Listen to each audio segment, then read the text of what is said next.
All right. And we are off to the races. Okay. So Blahaj is what? 100 days away, give or take. We have early solids that we're about to get.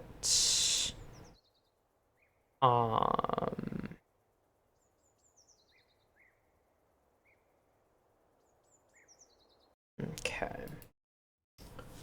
You'd really have to push like hell to get to orbit soon, but I do think that it's within reach. We just need this engine, and then we've got everything else researched. In theory, we can do it. In practice, I don't know that we should, but on the other hand, why shouldn't we? Okay. Lodge 2 is under construction. Okay. So we're going to go ahead and get some science with this one. We're going to get the node that we need to do Mach 2 and stratospheric. And then I think we already have that scientific node, don't we? Yes, early science, which is our next node. Let me see what our budget is, because we should probably hire some more scientists or researchers.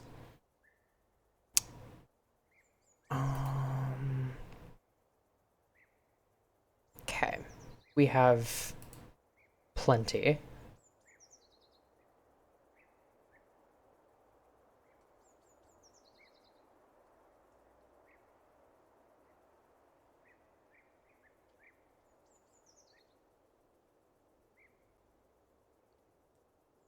We'll go ahead and do 100 researchers, and that'll probably be good.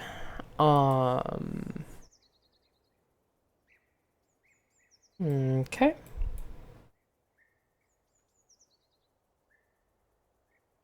Where does that put us in terms of research?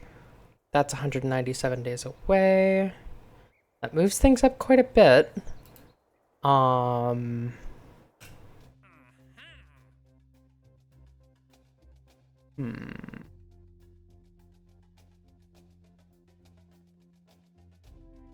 Low space film return.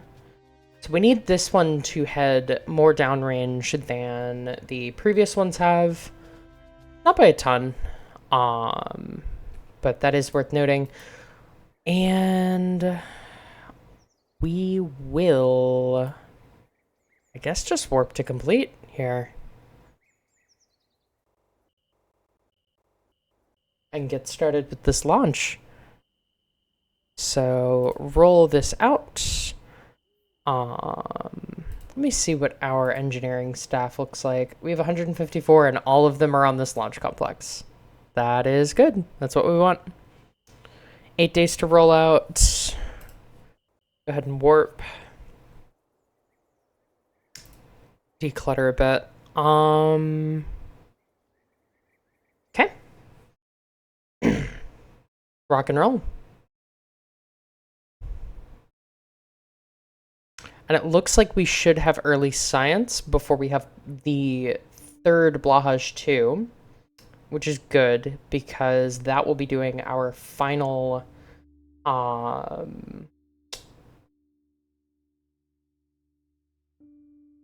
think it's suborbital research is the name of the program. Basically, that'll be doing the advanced biological capsule contract, and after that, we're good to go. And we will have the budget to absolutely haul ass towards the next program. So, yeah, I'm going to fly this thing manually, as that's how I've been doing it. It hasn't failed me yet. And let's get off to the races. We're going to head this way. Oh, that looks to be very loud. Hold on.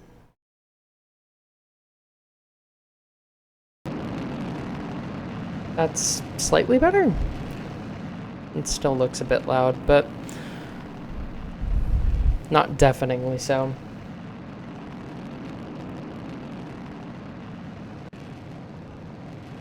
Okay. So we are aiming for an apogee of about 150, and we want a downrange of about 400. We should be able to get that. Go ahead and get my flight recorder up.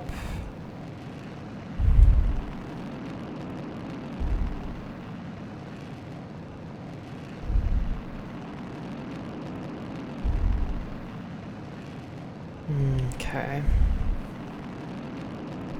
And as soon as that apogee really hits the point where we want, or starts trending heavily towards it, yeah, we can go ahead and start pitching over quite a bit. Really just haul this thing over towards the west.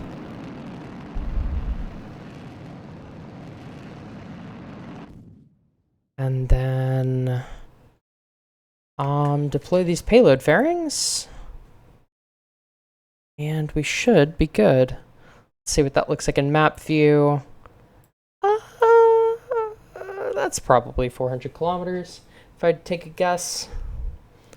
It's a bit hard to measure visually, but...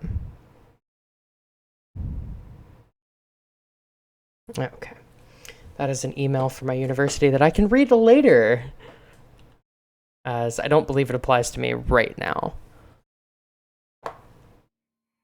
All right. So 309 is our apogee.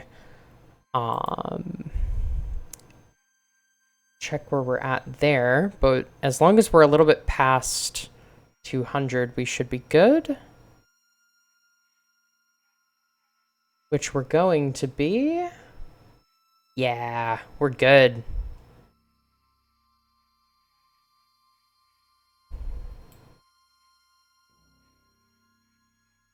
And then we will stage off this capsule right about here. And that is complete. Let me make sure that the other science is running.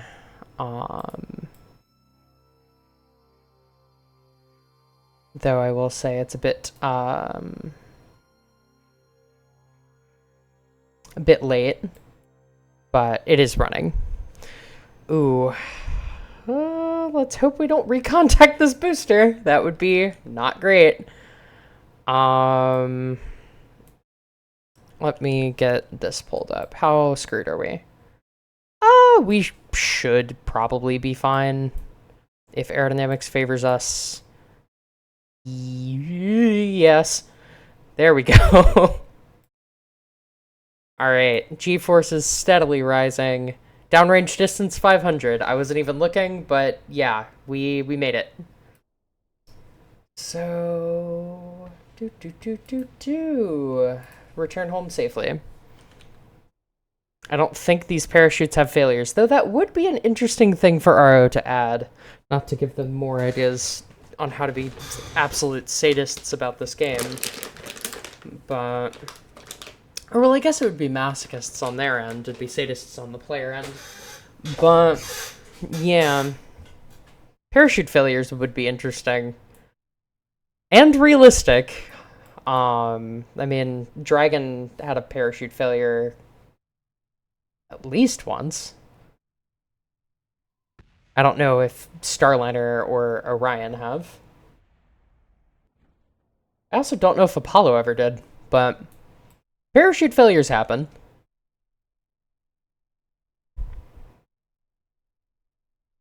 All right.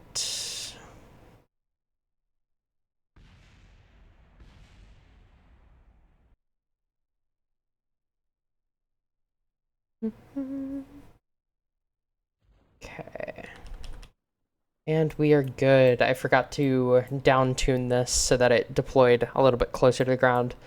So it's going to be a little bit, but that is fine.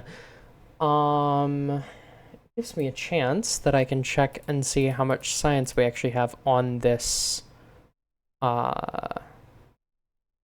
vessel. So none from telemetry analysis, but we have about, what, 2 science from that? Seems like we ought to have more, but I guess I won't question it. The next one definitely will have a bit more. Well, maybe not. I think the advanced biological capsule experiment takes like 24 hours to run, and it's high science. It's like 45 science points, but it is also a 24-hour experiment. So I don't know. I don't know how much science we have waiting for us in the near future. I'll probably prioritize X-planes over orbit, though, just because we need to start doing X-planes again. If nothing else, we can have more productive engineers that way. And we are quite close to just being able to get into orbit anyway. So we don't have to rush it, but we could. I've slimmed down Alicorn, which is going to be our orbital vehicle, by, oh god, 5-10 tons, and an entire stage, and also like 100 days of fabrication. So we can build an orbital rocket if we hire more engineers in about 150 days. We can get it onto the pad in about a week or 2 more than that. So it's really just a debate of whether or not we should do that. Which I think I'm going to go for it in place of the 5,000 kilometer downrange contract for 2 reasons. Firstly, if we do it that way, I don't have to pilot the damn thing, because this orbital vehicle is capable of launching using ascent guidance, and so I can literally just press a button and it will do it for me. Ah, shit. I guess it is only it looks like we only got what was that? 2 points. Damn. Well, that kind of sucks.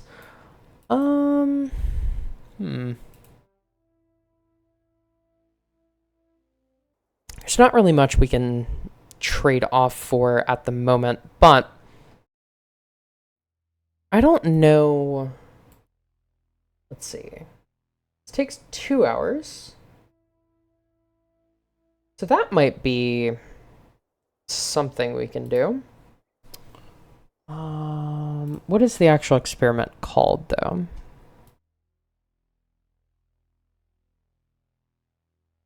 Mass spectrometry.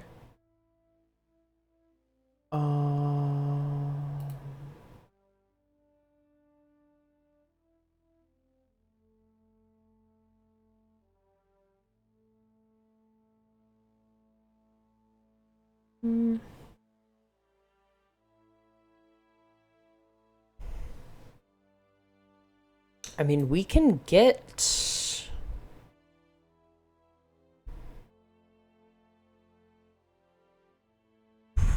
probably another 5 or 6 data from the next plage, so that's worth it.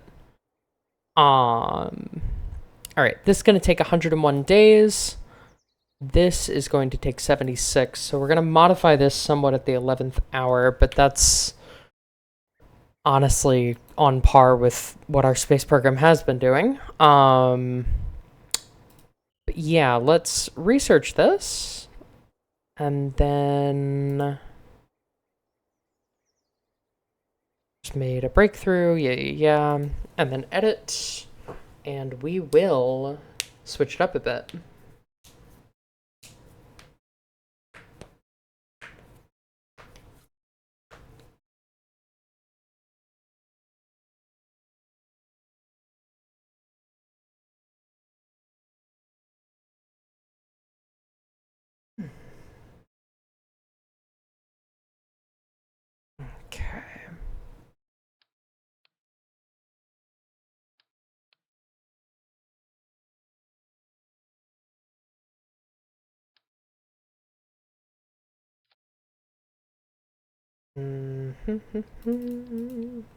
We really want to make that the root part, and then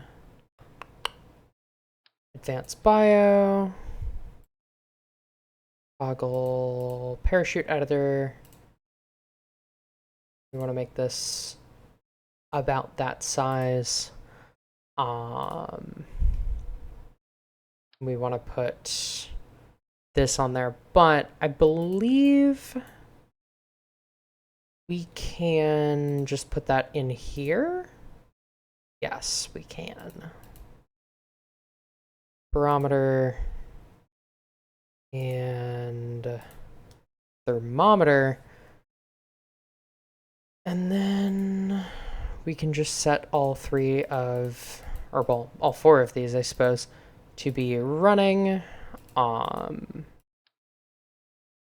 Add the fairings back on. And yeah, I mean, that only adds a couple of days. Yeah, that should be good. We'll just go ahead and save edits, unlock the part, and get her out.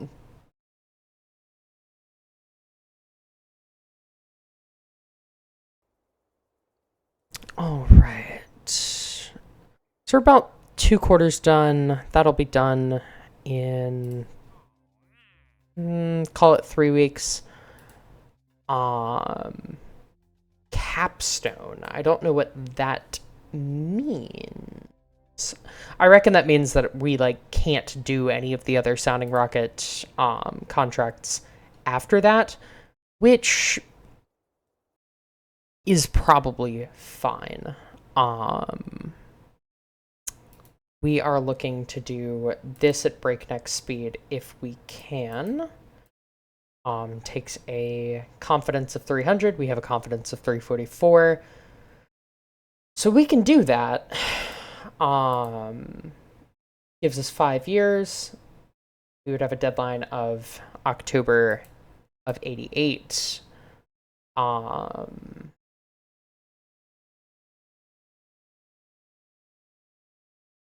And then we will either accept early satellites or light satellites, also probably at breakneck speed. I believe we have the program slots to do that as well. Yes? Yes. Okay. So you are nearly done. 3, 4, 5. Warp to complete. And begin your rollout, which takes 8 days, which is not great, but not terrible. Last thing, let me... Oh, I didn't accept it. Whoops. There we go. So you... Fuck. Fuck. Okay. Well, this is why we quick save, isn't it? 30th of April. Yeah. We need 200 sounding payload, which is honestly a lot. Yeah.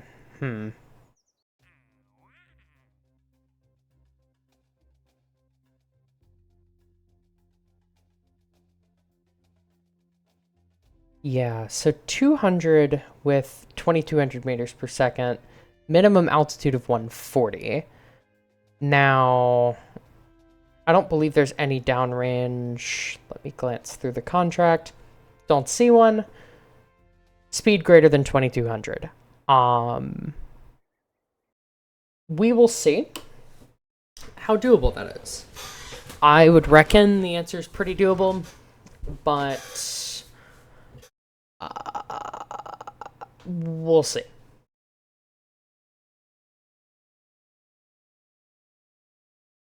I also don't know if that 200 needs to be recovered or not. That would be good to check real quick, as that is going to dictate how much of a parachute we need, and therefore some mass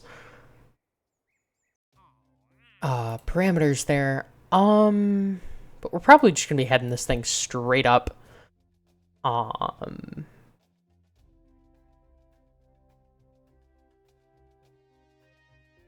sounding payload, include advanced, maintain sufficient.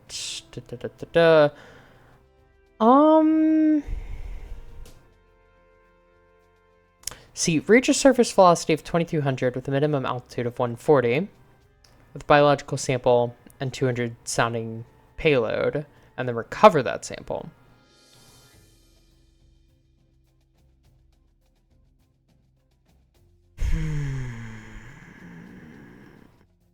See, it says recover them, which I'm assuming that means them plural, which I'm assuming means that we do need to recover that sounding payload. So that kind of sucks, but I can do a really quick test and probably knock it out in not that much time.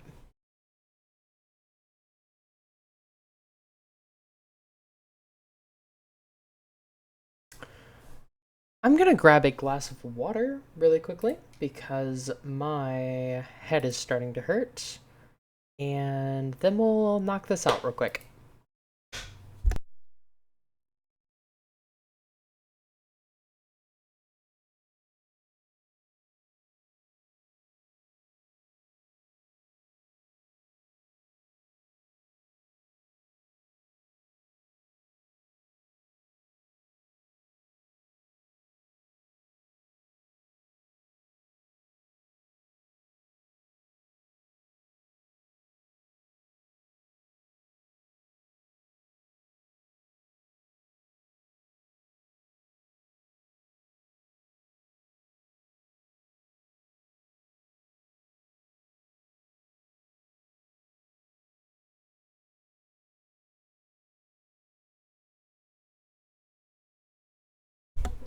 All right, sorry about that. Bit of a headache. Wanted to grab a glass of water.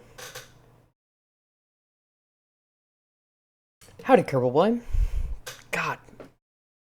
Sudden, like, sharp pain behind my eyes. Super, super fun. Love that a lot. But we ball. So let's kind of do this number, I guess. Well, see,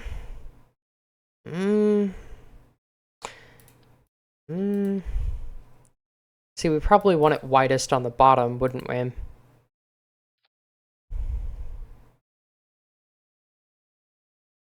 $200 units of sounding rocket payload. That is a pain in my ass, but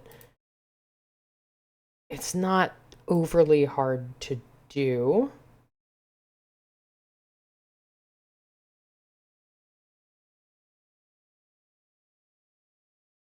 And I wonder if we shouldn't just kind of tubify this.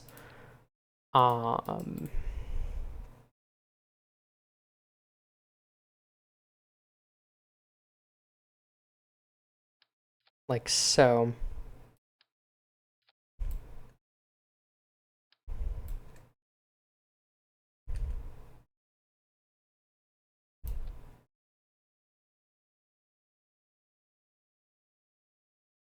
Okay, I am unmuted. So, I assume, by reading the contract, that I need to recover this sounding payload. I don't know that this parachute's going to be up for that, but we're going to find out. We have to hit a peak speed of 2,200 meters per second, peak altitude of 140 kilometers. I think we should be able to do that without modifying Blahaj. If we do need to modify it, it's probably going to come in the form of like a solid rocket motor or something. Something that can give us a little bit of oomph after first stage cutout, but not much more. What does this mean? I don't speak Russian. Or whatever language that is in Cyrillic.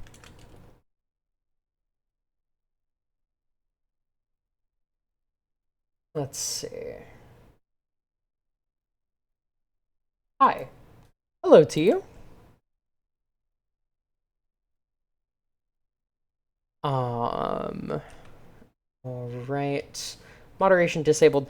I'm actually not even going to use atmospheric autopilot because we don't really need that. And instead, we will just mech jeb it and surface straight up, fire the engines, and off we go.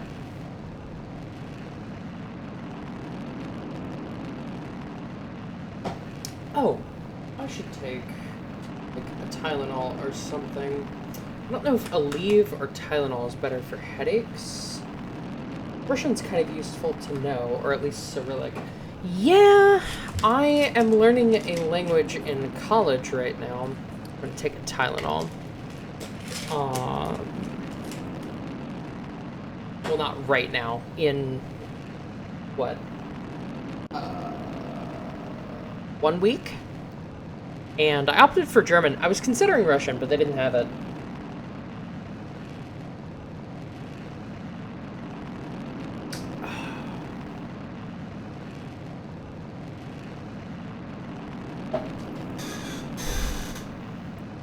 But I want to like push my brain, learn a new language, etc. But I also want to learn something that is somewhat similar to English. They're both Germanic languages. English, as I understand it, does not have any close relatives.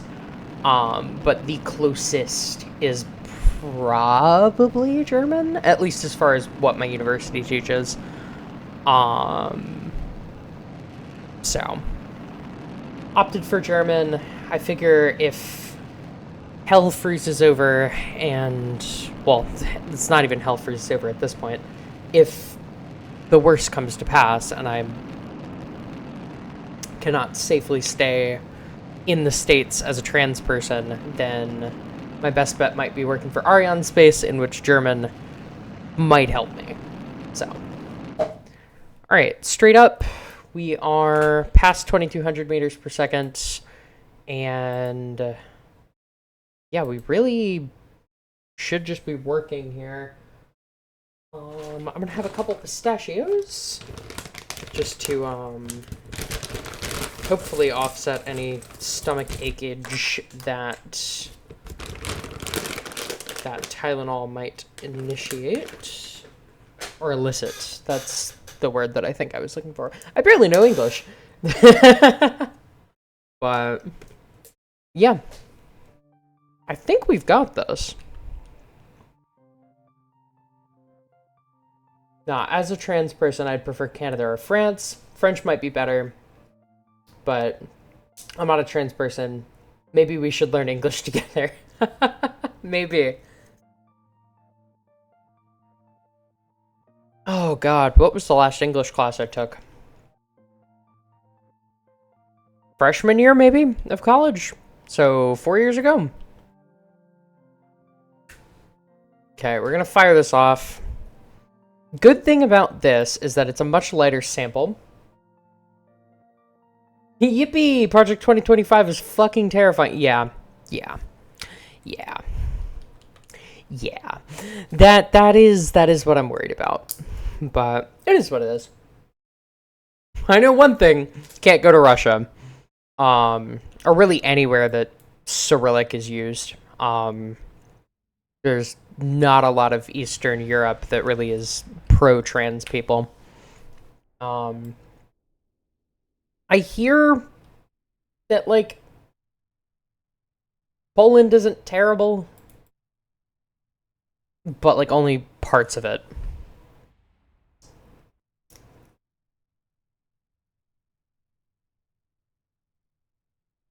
That said, part of me is tempted to do what my boss is suggesting and get a minor in creative writing to get my GPA up, to get my master's program accepted. And in that case, I'd be taking so goddamn many English classes. But I seem to have a passion for creative writing on account of me writing like a 500-page alternate history and currently working on a fucking novel. So, I don't know, maybe. English might await me in my future, unfortunately.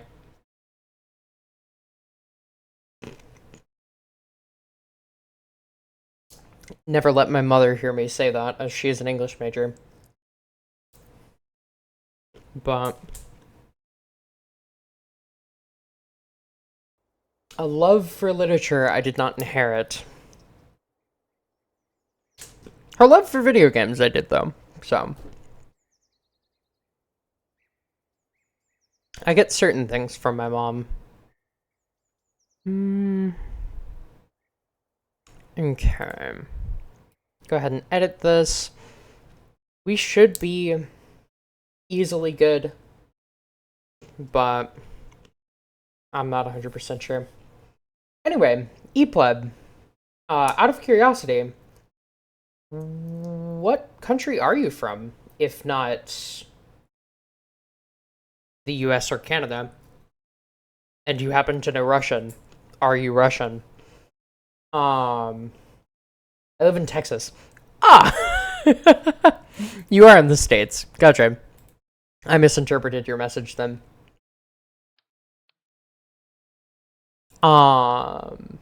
Besides KSP, what are you playing recently? That is a good question. I have been playing Fallout New Vegas.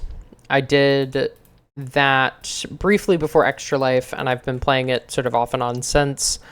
I've played a bit of God of War. Started that during Extra Life. I've liked it a lot. Icky. That adds like 10 days. Gross. Yeah, I don't care. I've been played a little bit of Undertale recently. Sure. Go ahead. And then I've played a bit of Stardew Valley with my friend Caroline, who is not here right now, but would normally be to my left. So yeah. 1, 2, 3, 4, 5. Oh yeah, I don't know if I've said this, but I've said it, but I don't know that you have heard me. If you hear me counting, it is because I have an unmarked keyboard and I'm trying to not accidentally press the wrong function key. Especially given I don't have function keys. I have just a number pad and a function button, and it's a whole layered thing. My keyboard's complicated, but that's what you get when you build it yourself. Okay, fast forward there. Oh, let me double check. I did accept the contract. And we are good to go. Warp to complete. And begin rollout. I'm gonna go ahead and close the door real quick.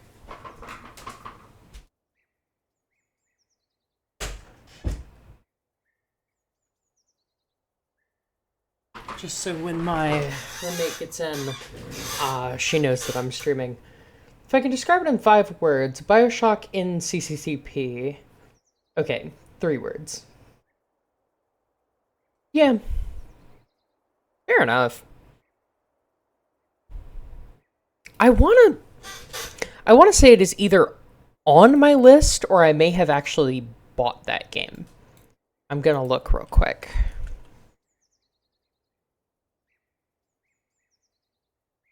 Oh no, I was thinking of a different one.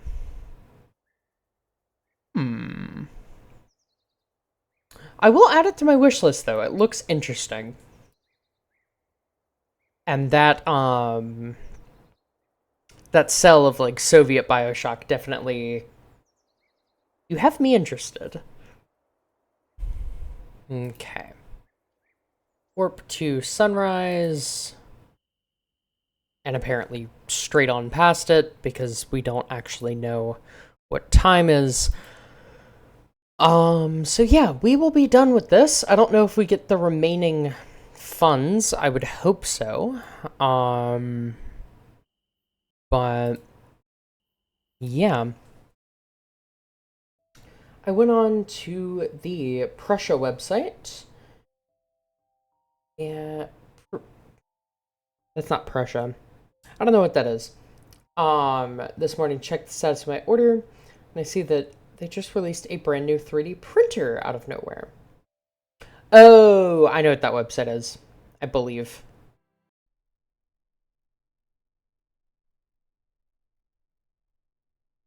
Okay, so MechJeb point me straight the fuck up, and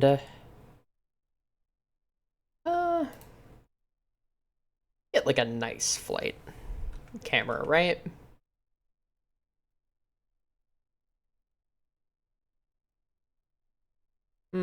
Maybe not locked. I wish we could lock it in any other orientation. Anyway, throttle's set to full, engines are lit, ignition, and liftoff. Liftoff of what might very well be the final Blahaj 2. At least one can hope. Subsequent flights will be of a modified version. Okay, and those are running. Switch to a locked camera. And away we go. Placed my order on the 19th of June, and I'm still waiting for it to ship. What did you order? Is it a 3D printer? Also, this is pointed, yeah, straight up. Cool.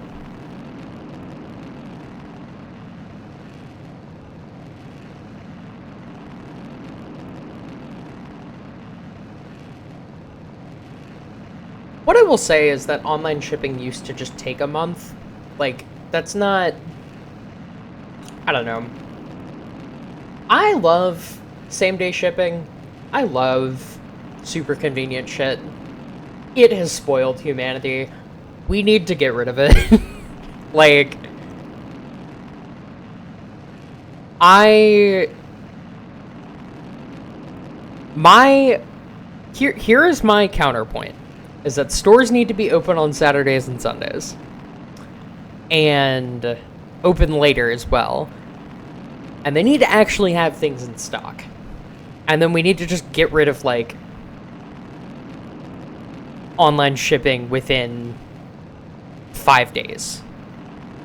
Because if I need something same day, I should just go to get it. And support a brick and mortar store.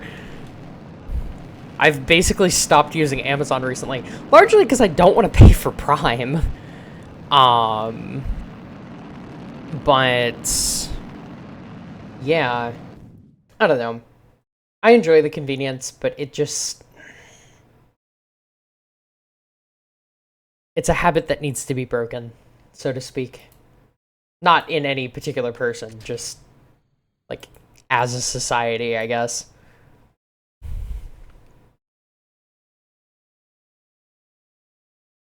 Rant over. An enclosure for my printer, satin print sheet, and a factory second smooth PEI print sheet. Okay. I think I know what most of that is. I've never owned my own 3D printer, but I have been trained on quite a few of them. And if all works out, I will be actually working in the 3D printing lab in like a couple of days. At my library job, as they're looking to hire me for a second position so that I can make more money and be there more hours. So a gentle spin.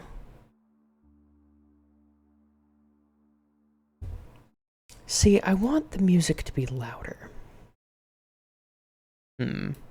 So what if we turn this up and then turn down spacecraft? Will that make...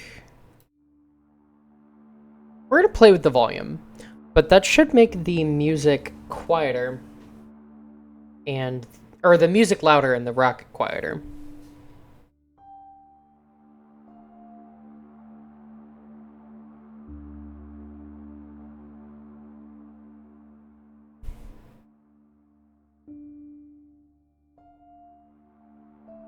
Okay.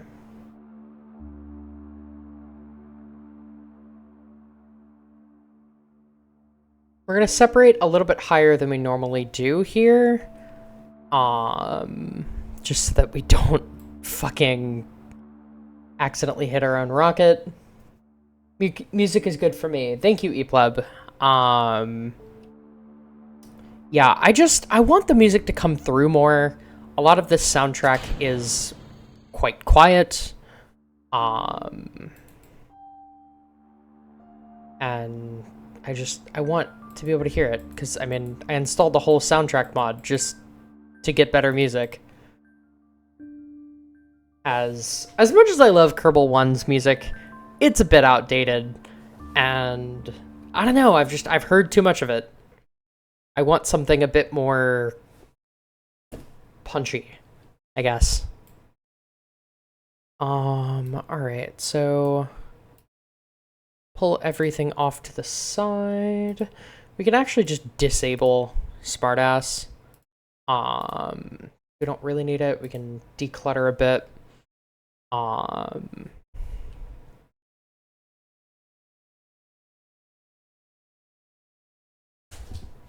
And this is armed, correct? Yes. Okay.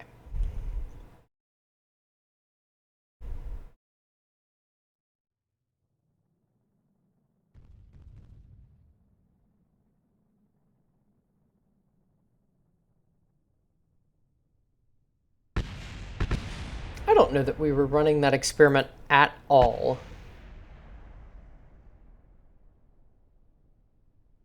YouTubers use the music in the background.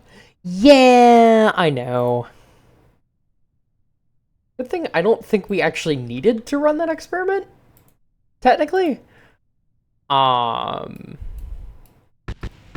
let's deploy this at maybe 500, and then we'll pre-deploy it at 2,500 meters.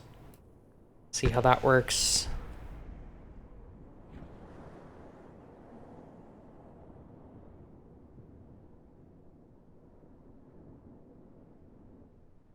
Bonus XP, don't complain. Yeah.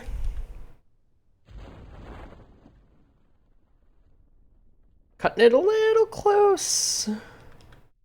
But that did work. And with that, the end of an era. We are...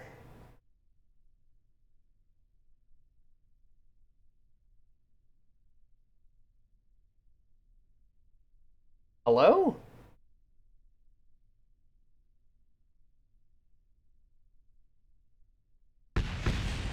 We'll see if it completes when we recover. We very well might just need to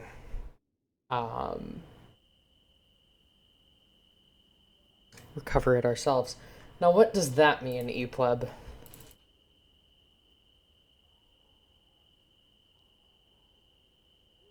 Hi again. Ah.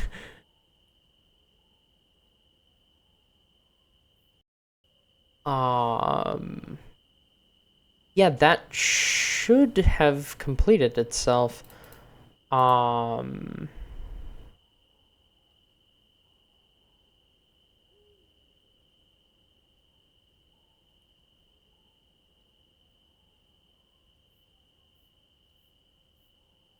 We definitely reached that altitude. We definitely had 200. what's the big idea? All right, we're gonna see if we can just complete the contract. Complete.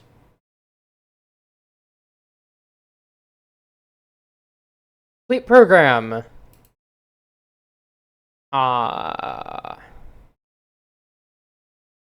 Yes. Hooray! Oh my god, we can go straight for satellites.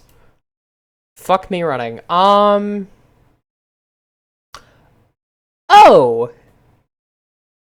Any? Ooh. Ooh. Ooh.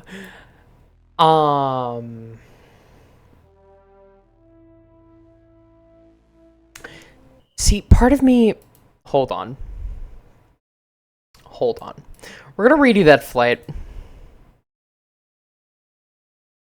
I think. Well... We might redo that flight. Let's make a... I assume that means rocket or orbiter? Satellite. I'm gonna redo this mission though, because I want to run that experiment the whole time. And just get more data.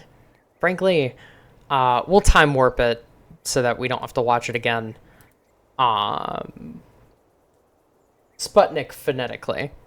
Yeah, because I googled it and it was Sputnik. But yeah, I want to run it so that we get more data. And then hopefully we have enough to both do... Well, Sputnik, yes.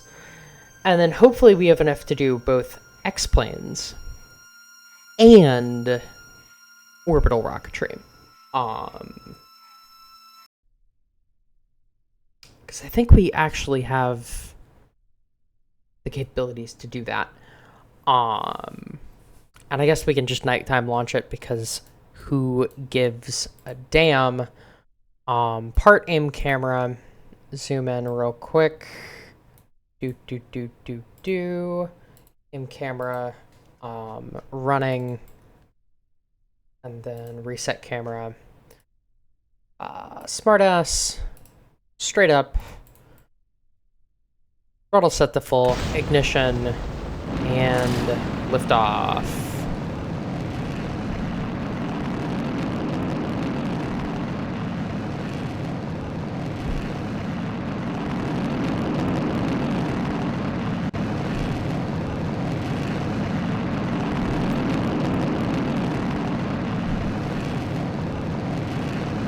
Genuinely, I wonder which, so that's north, would be east,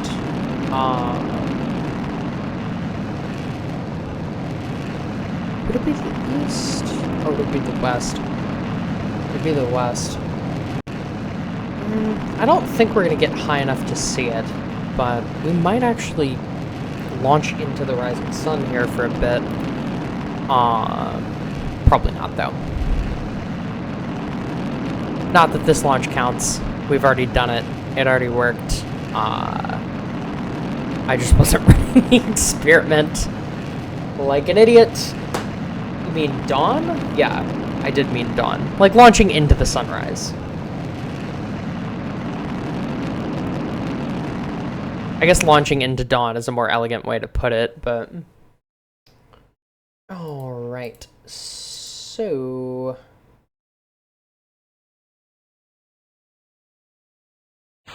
Deploy these fairings. You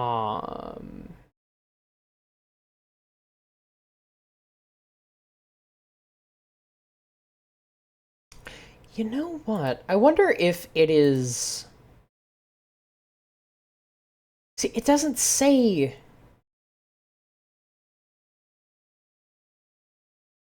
It's not worded as if this is the case, but I'm wondering if part of the contract is that you have to be at 2,200 meters per second at 140 kilometers. I'm not 1,000% sure. But see, it says reach an altitude of at least 140 kilometers, and we are definitely there. I'm just gonna manually complete it. I'm not above that, personally.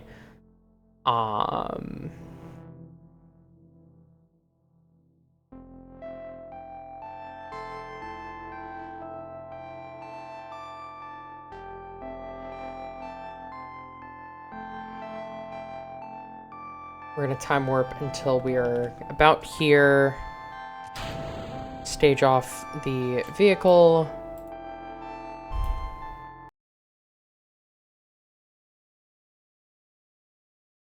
And I have no idea where the rocket is. Okay, it is right there, which is a bit threatening, but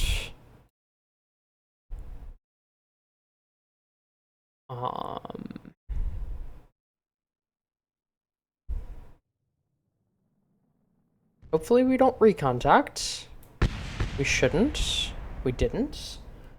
Objective complete. Yeah, I mean, complete enough for me.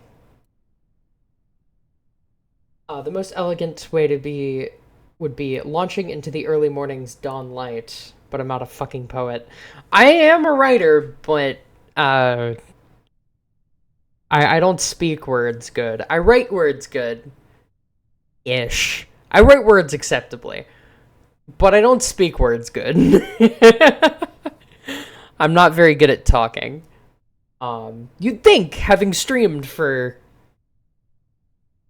How long have I been streaming? Like 7 fucking years? That I would have this shit figured out. But alas, I do not. And it doesn't really matter, because people show up anyway. But largely because I make a fool of myself on camera. But, it is what it is. Alright. So we will complete the program. And I guess we can just haul ass to orbit. We're going to need to build a new launch complex. We're going to probably want to double test, double check, and finally test the orbiter or orbital config that I've made. But I think it should work. I have reason to believe that it will work. And then we're just going to hire, like, 1 billion scientists and research the hell out of everything. And then we will have a satellite launcher. And that will be beautiful. And we'll be good. And we'll be done with the early game in, like, 1956. That's crazy. I've never been this on pace. It's insane. I think my goal is going to be 100 more scientists, as that'll probably get me the margins that I need. Once again, parachute, cutting it a bit close. But yeah. In Atomic Heart, Yuri made it to space in 1949. Ooh. Yeah, there is another alternate history that I'm looking at writing, that basically sees, like, the first change is going to be that the World War II, in Europe at least, ends in 1944, in the summer of 1944, weeks before the launch of the V2. And so the V2 is a secret project. The world does not know about it. There's sort of hush-hush rumors about it, of this magical German superweapon that is capable of bombing the coasts of London, or the coasts of Britain and the city of London from the German heartland, and everybody's like, yeah, okay, it doesn't exist. And the Americans discover it does exist. And they promptly take everyone involved and shuttle them to the US. It's basically Operation Paperclip, but we get all of the German scientists rather than just most of them. This means the Soviet Union is a few years behind in rocket science, and the Americans probably get something to orbit in like the mid 50s. That's starting the timeline. That probably leads to Dinosaur, as if we are... It's why we didn't invade Berlin. Is it? Interesting. But basically, we're focused elsewhere.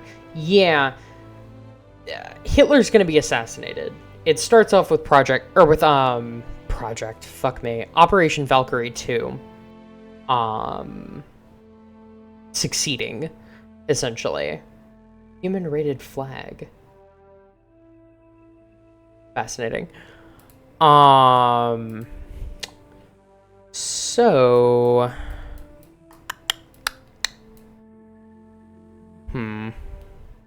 What I will say is that we will not have basic rocketry researched for quite a while. So I say we go for supersonic flight and get the science there to do orbital rocketry.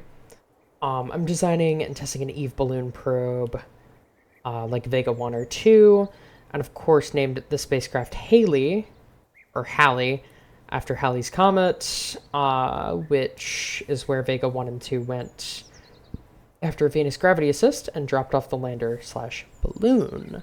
Nice. All right, so since this did not complete itself for some reason or another, we're going to complete that, and we're good. I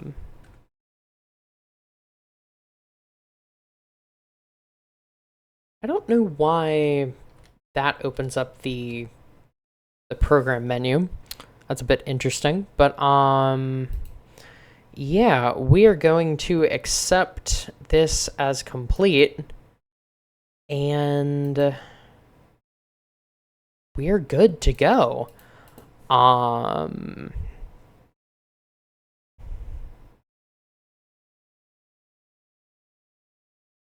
Now, I think we probably want to do this.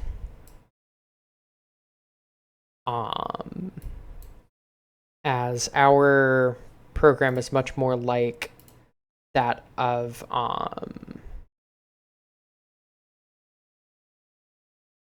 the Americans. So we're going to accept this. God damn, it needs a lot of confidence. But we're going to accept it on fast. I'm going to quick save first, just to be safe. But yeah, early satellites, light, fast, accepted 13th of June, 1954. There we go. So the second thing that we can do is we can go ahead and build the launch complex for what will be our orbital vehicle. And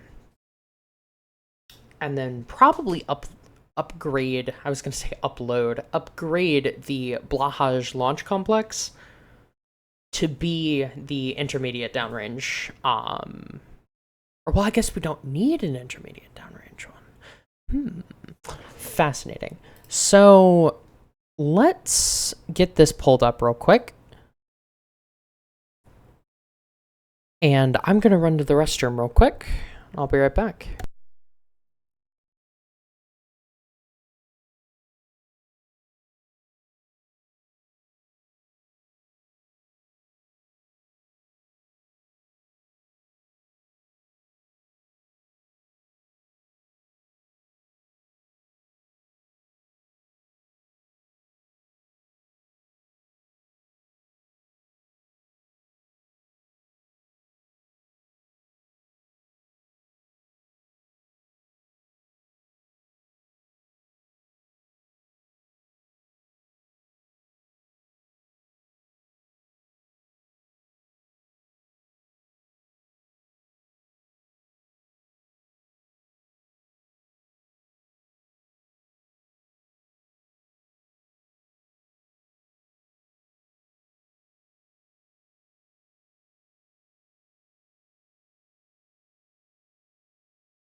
and didn't unmute my mic.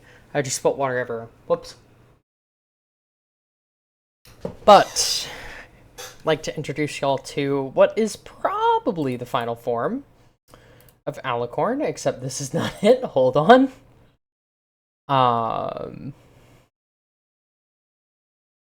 Is it Fast Track 5 Edit 2? Yes, it is. So I was gonna do that whole like bigger cluster of baby sergeants, but I just did a second 11 because the thing is that this has a 98% chance of failure.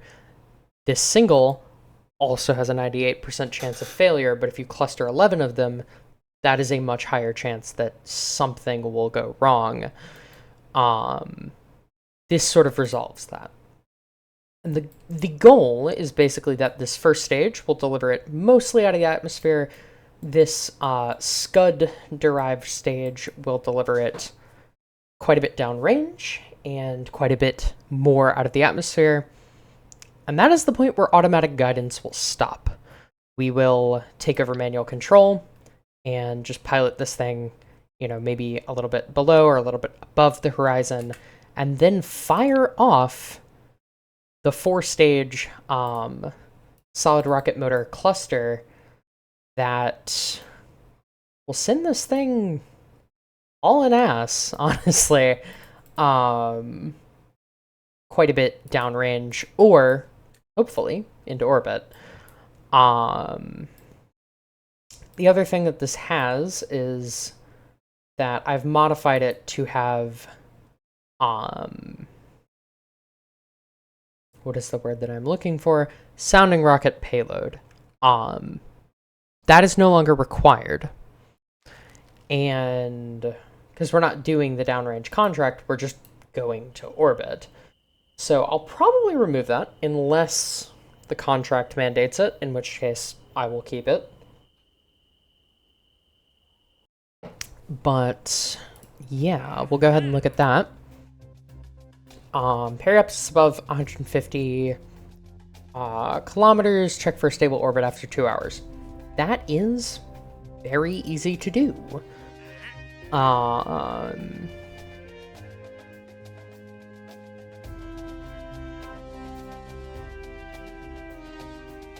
Okay, we'll go for that then.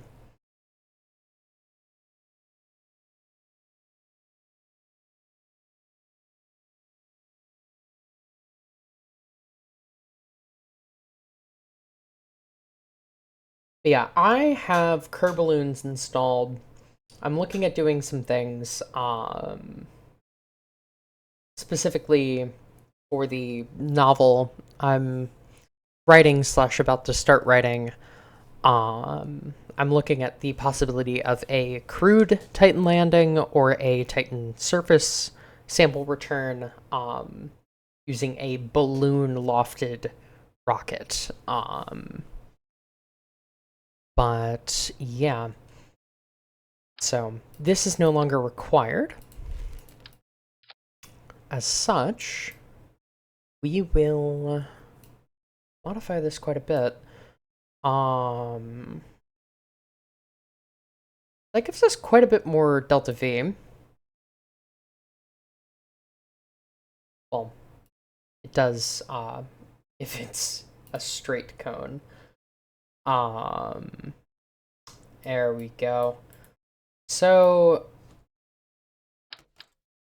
my first question is just how much science are we really going to be able to do with this thing? So configure the experiments. We have a thermometer, we have a barometer. We would like the mass spectrometry experiment as well. We want all 3 of those running, including telemetry analysis as well. And that really does not eat into our electricity much. Let's aim for 4 days. Let's maybe not aim that high. What's that give us? 2 days? Can we do 3? We can do 3. I guess we really don't need that much, though. 2 days, 1 hour should be adequate, and we should have more margin that way. So basically what Nessus is doing for their Titan Ascent in their far future mission to Saturn. Yes, except that it is with pretty much all existing technology, assuming marginal efficiency gains in the next 30 years. As this takes place in the 2050s, using, like, pretty existing rocket technologies. So what happens if we modify the launch complex? We can't. So we're gonna have to make a new LC instead. And that gives us an engineer limit of what? 368. Okay. We'll do that. And we'll build it. Construction, that will be finished in 100 and whatever days. We're gonna reallocate staff a bit, so that they are. Let's see that. Yeah, that doesn't affect it. They're all in the hangar. Well, I guess we don't need all of them in the hangar, do we? We only need about 50. And then we'll just leave these unassigned for a bit, which is unfortunate, but probably for the best. Now, we could do a sounding rocket. In the meantime, just to get scientific data. I don't know that we should. I don't know if that's like a waste of money or whatever, but I would think it's fine. It's obviously not going to accomplish a ton in the way of contract or confidence or anything like that, but it'll get us some data. We can use the data to get other things down the road. And hopefully do some cool shit in the meantime. So I might do another Blahaj. If I do, I am just going to basically overload the thing. Not VentureStar powered methane fueled NTRs that goes to a mothership which is powered by an internal confinement fusion engine. No, probably nuclear thermal engines, tops. Maybe even less complicated than that, but probably just nuclear thermal engines. Yeah. So we're not gonna do that. We're gonna take this. We're gonna put just every scientific instrument that we have on there. So we'll do the biological sample capsule. We'll do the advanced biological sample capsule. We'll do the fucking film camera. We'll make this bigger, because it probably needs to be. We're gonna position these differently than what we have.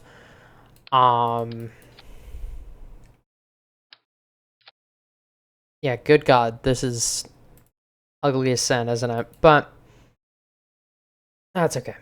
Apply, close, and yeah, this gives us a satellite package or payload package that is about the same size as the one that we had with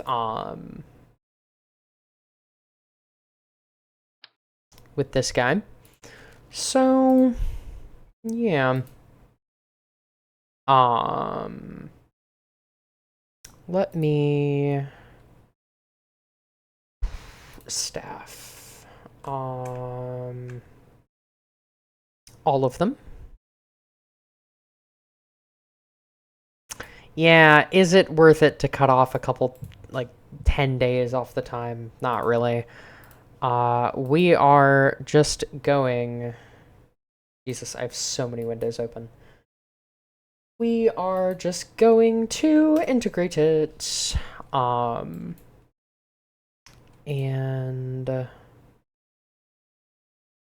that should be done. Now,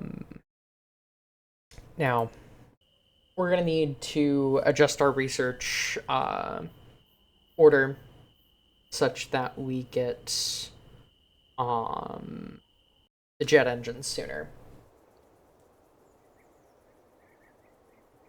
Wondering how bad Stream is behind.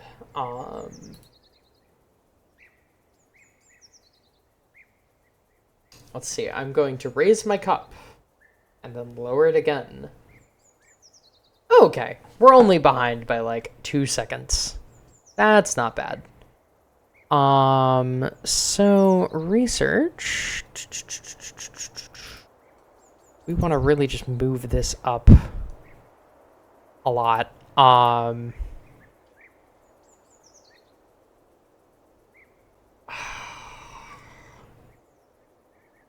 really looking at hiring 100 more scientists if I can.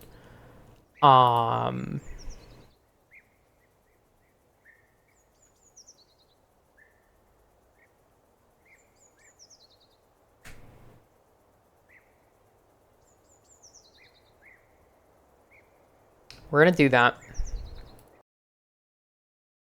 And we're gonna knock out some X-planes, shall we? So that'll be done in 111 days. That'll be done in 176 days. Okay, work rate, that really doesn't change the cost any. We're gonna just warp and do that done. We're gonna warp and get that done.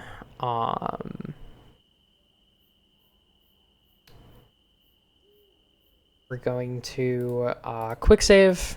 We're gonna warp, get this supersonic tech done, and then we are going to put some brand new engines on the Miku. Also, this thing has a new paint job. I really hope y'all like it. God help me. I've also retroactively named the X1 Gumi, and we are going to be naming all of our X-planes after Vocaloids, because I think that is a good bit, and it's about to be a better bit, because this is the paint scheme for the Miku. Hooray! Miku Taiho! So yeah. Ain't she pretty? God, where are the fucking jet engines? Avon...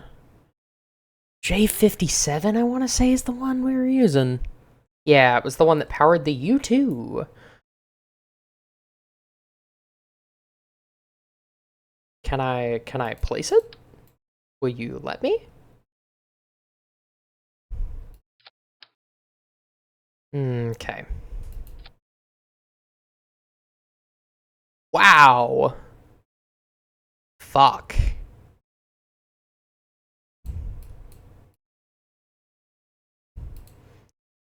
We're just gonna purchase that tooling so that it will let us do it.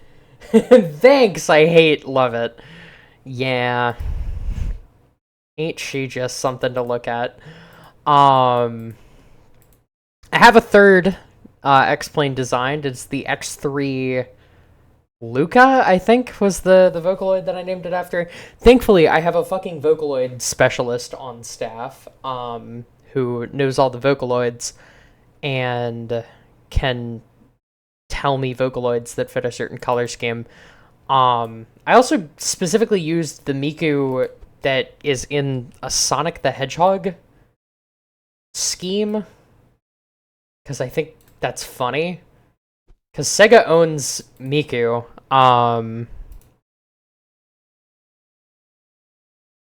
So, oh fuck, dude, I have not done any of these. Wow. Okay. What? What does flying high dictate?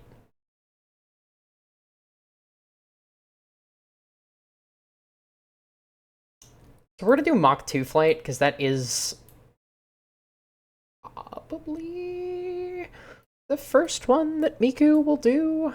Sega owns Miku. Sega owns Miku. Weird world that we live in. Yeah. They do.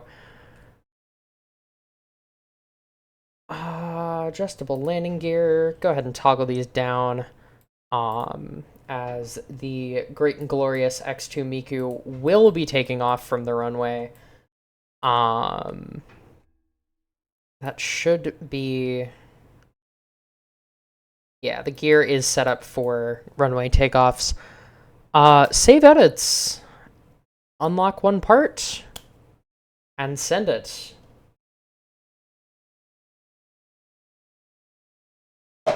But yeah, Sega owns Miku. I believe they have since her inception, debut, whatever you want to call that. There's a second company that also owns Miku called like Krypton, I think. I don't think we can. Oh, that's the only thing holding us back. Also, what is the archives? The fuck does that mean? Hello. New menu. Christ. Air launch level 2. It can carry 11.3 tons, so we couldn't launch this thing if we wanted to. Absolutely give her a shoot. We're gonna save. And today's goal is Mach 2.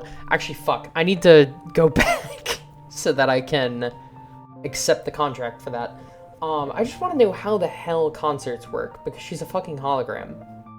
She's a hologram. That's all. They just play pre-recorded music, and she's a hologram. The hologram's also pre-recorded. I don't know what's confusing about that. Basically, I mean, I can explain how the Vocaloid software works, because through living with Caroline for an entire summer, I have learned that.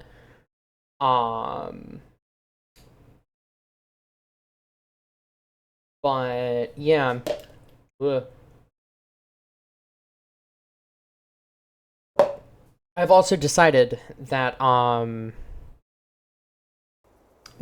is my favorite Vocaloid. That's another thing that I've learned this summer, largely just because A, I like the way she looks, and B, she's one of the very few Vocaloids that is not a minor. Because they really love making these things like 14, and I will never get it. I assume it's a cultural thing. I don't fucking know. I'm gonna go fill this up with water. I'll be right back. But I can't explain how the Vocaloid software works. No, we've had holograms for... I mean, they've had holograms at Coachella for a couple of years, I think.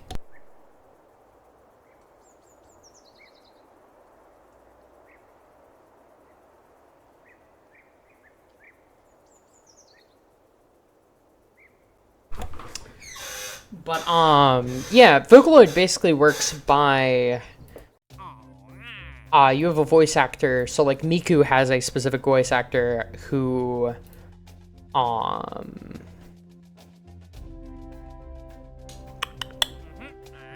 okay, so we should be able to get this one, I believe. Reach specified speed and hold it for 5 minutes. Yeah, we can do that. Let's do that.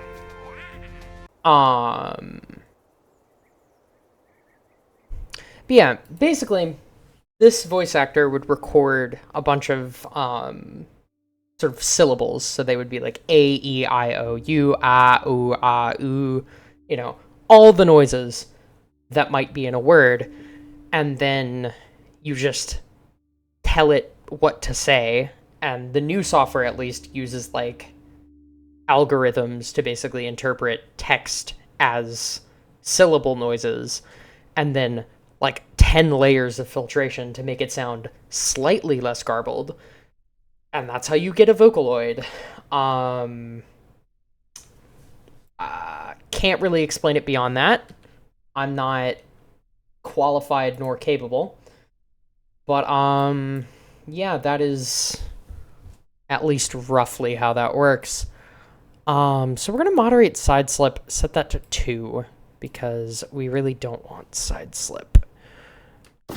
But let's get this thing airborne. I believe, get my Delta V window up, really reduce it to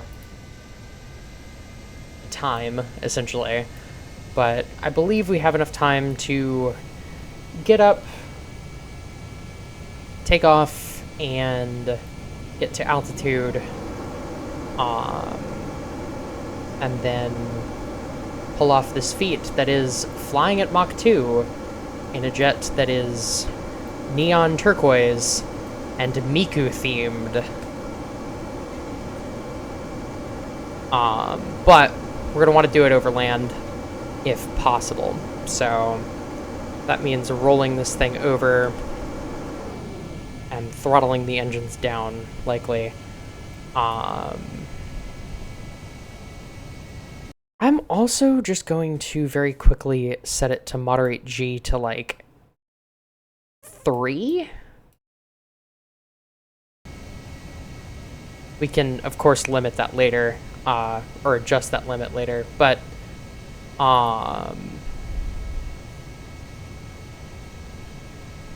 we just want to do that. We would like to have our surface info pulled up.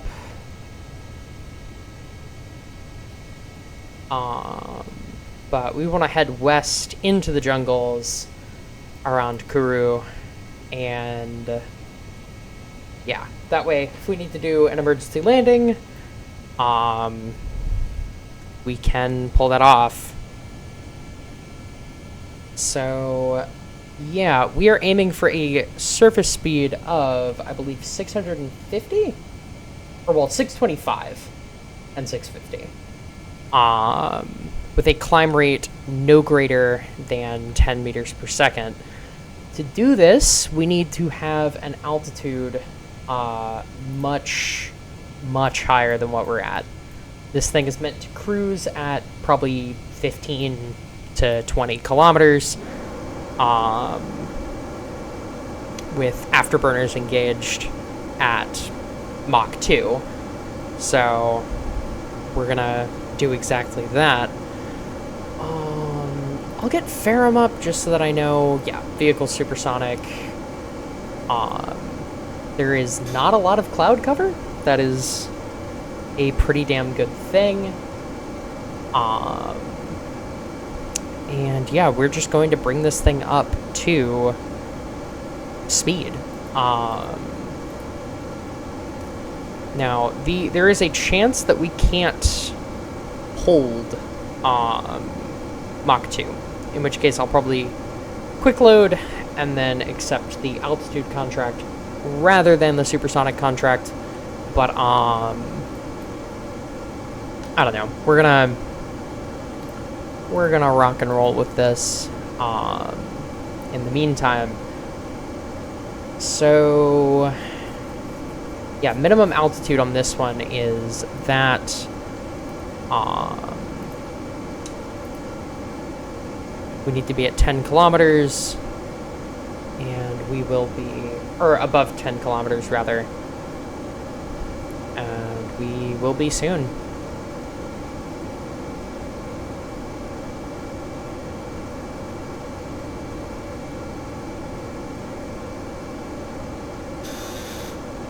Don't know that I want my face associated with this abomination of an aircraft, but I am known, I would like to think, at least in the RO community, as, if not the plane girl, a plane girl. So I don't think that this will come as a surprise to anybody. I make planes with cool paint jobs. This is a plane with, we're not gonna call it a cool paint job, but a complex paint job. So yeah.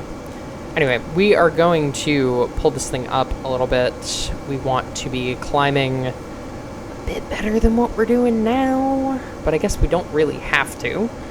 The goal is going to be to get this thing up to about 20 kilometers, which is the altitude that I have sort of reached these speeds.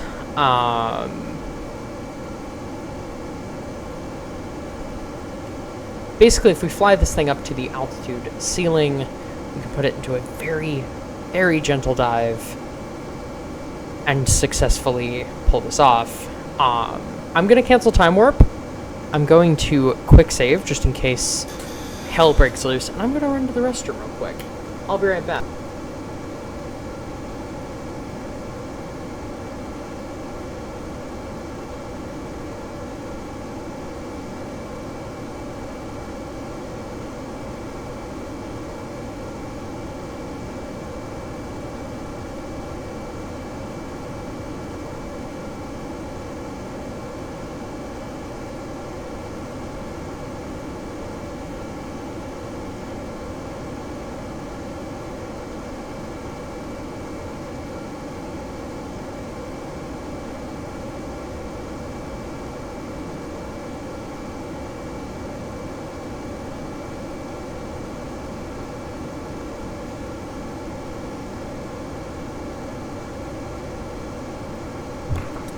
Alrighty, I am back. We very well might not be able to do Mach 2 Supersonic in this version of the Miku. We might need the upgraded jet engines.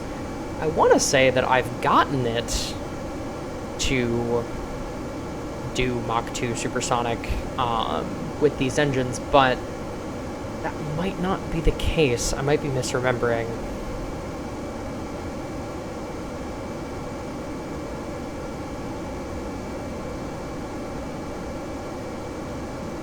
But we're going to step up the flight a little bit, basically pitch down and try and gain a little bit of speed, climb a little bit, gain a little bit of speed, climb a little bit.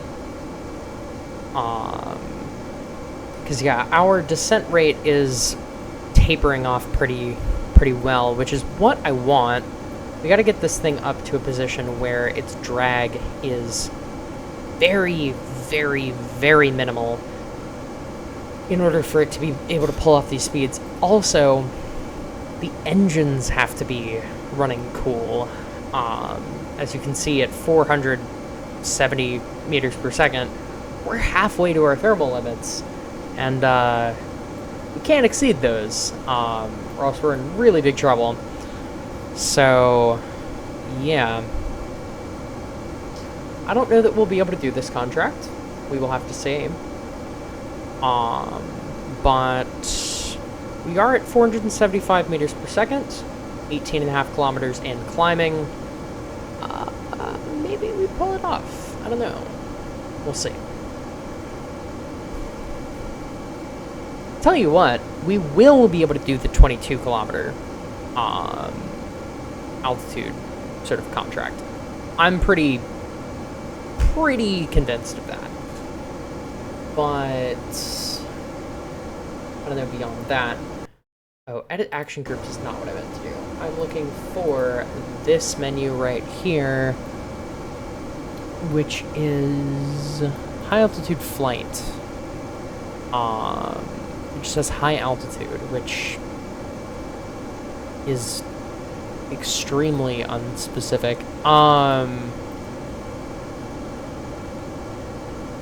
Because I don't know what constitutes flying high.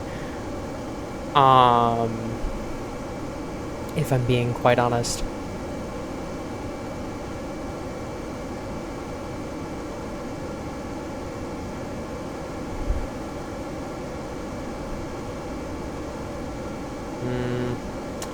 yeah, we are flying high on weed. In this plane, wouldn't be surprised. We are sort of running out of speed quite quickly. So what I'm going to do is I'm going to really just pitch this thing up, try and get it to 22 kilometers, and see what we can do about that.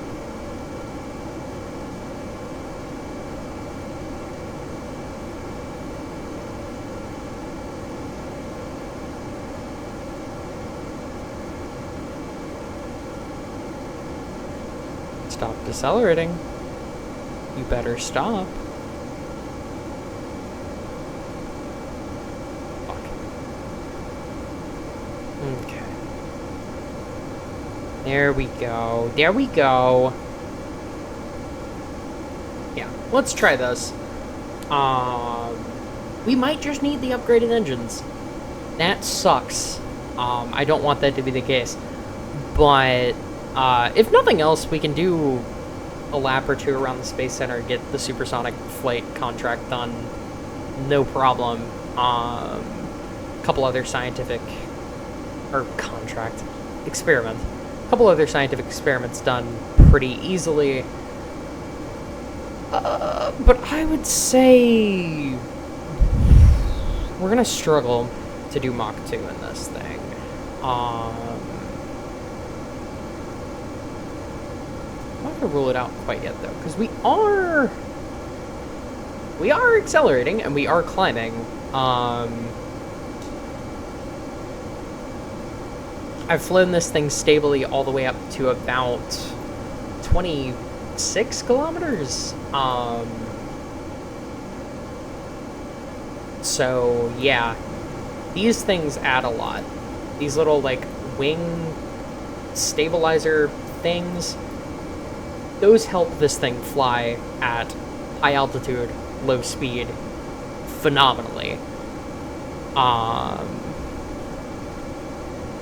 But yeah, we are losing climb rate is the only thing.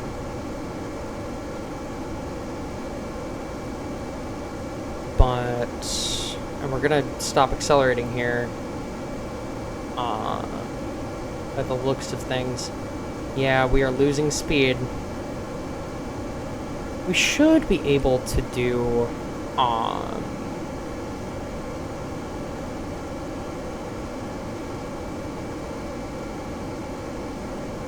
we should be able to do 22 kilometers, though. We'll go ahead and try and accept that. Boom, boom. I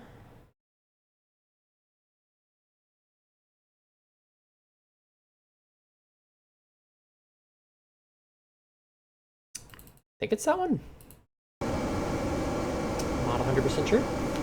I thought quick save saved incrementally, but it looks like you can only have one active quick save, at least that is taken from flight. So we're going to try that again. We'll reconfigure the plane to have the supersonic flying experiment so that way, if nothing else, we at least get that. And yeah, we will accept, I believe it's this one, which we've been able to hold decently. It's kind of a bitch to do, but I do trust myself to do it. So yeah.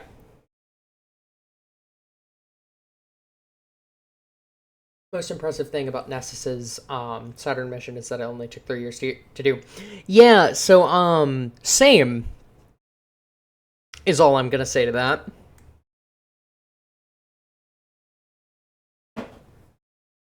I don't know that it'll take 3 years to do, but I'll tell you what, I can get a crew to Saturn in a year, using technology that we, at least in a lab, can use right now. It requires a lot of investment that this country and this species is not going to do, because it would also mean tackling climate change. Crazy idea. But yeah, same. I can get a crew. Hell, I can get a crew out to Neptune or Uranus in like 2 years. Not to like flex, but you don't need fusion to do that. It's contrary to popular belief. You need a couple 1,000 tons of infrastructure in orbit, probably more than that, and a little bit of a defense budget. You can get some shit done. Anyway, contract active, vehicle configured, launching with a chute now. Open cycle NTRs intensify. No, not non-nuclear. I will also say this involves nothing to do with nuclear propulsion, or electric propulsion, actually, for that means. No, that counts as nuclear propulsion. This is entirely non-radioactive. It is entirely renewable, and it involves simply using some technologies that we were very into in the 70s during the oil embargo. And that is the extent to which I am willing to discuss it at the moment. All right, pump on the brakes, throttle these guys up all the way, and launch. Project Hail Mary? No. You're not going to be able to guess it. It's... What I will say is that it's exotic, and I've only really seen a handful of scientific papers on it, on the matter. That said, I have talked to one of the scientists who is, or well, not scientists, engineers, who is actively researching the subject matter as we speak, in the Great Up North in Canada. So it's something we're working on. Maybe not in the way that I do it in my book, but it's something we're working on. Only issue is that it's not super viable at Saturn. So the return leg has to be done through means of nuclear thermal propulsion, or nuclear electric, or pick your poison. Meaning that the return leg is always going to be a bit slower. But we can absolutely slingshot a crew way the fuck out there at crazy speeds. With about I think my calculated number was about 15 kilometers per second from low Earth orbit as our escape burn. It's also reusable, I will say, if all of the orbital elements are lined up properly, and you can do a slowdown burn on the other end using the space tug. But yeah, read Children of Apollo. That'll give you a hint.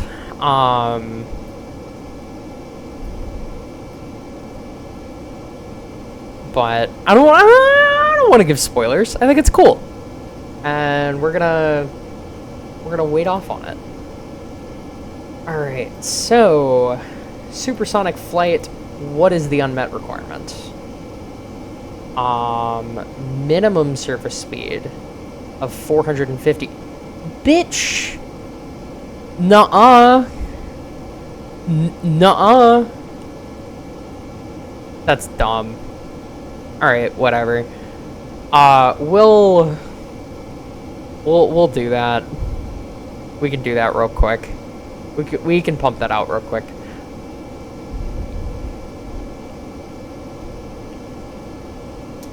We are falling, though. Let me correct that real quick.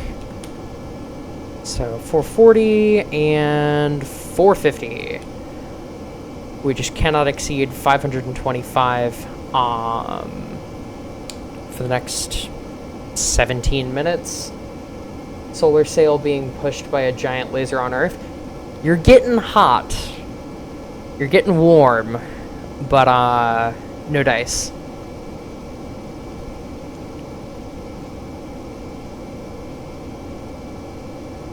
Okay.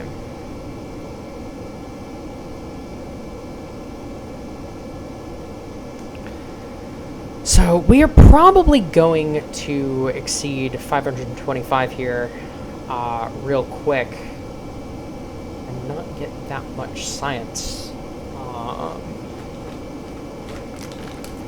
I'm gonna grab a couple pistachios because my hands are getting a little jittery.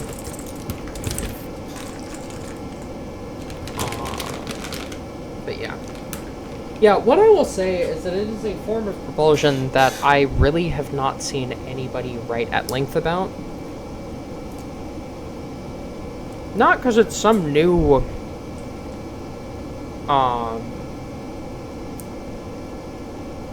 technology or anything. Just because infrastructure stories aren't sexy. Writing about decades-long programs that just build space infrastructure isn't typically interesting. Yes, it would. I would say, at least. Like, if you were doing, like, space-based solar, beaming the power, and then doing an electric drive, I would count that.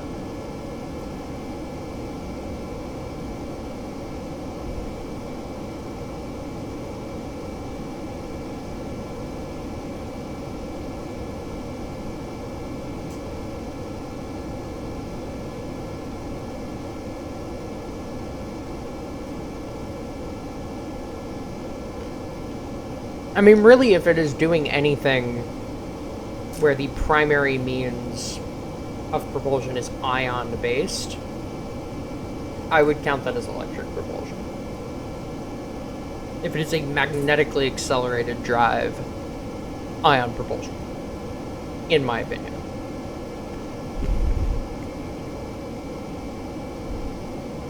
Okay.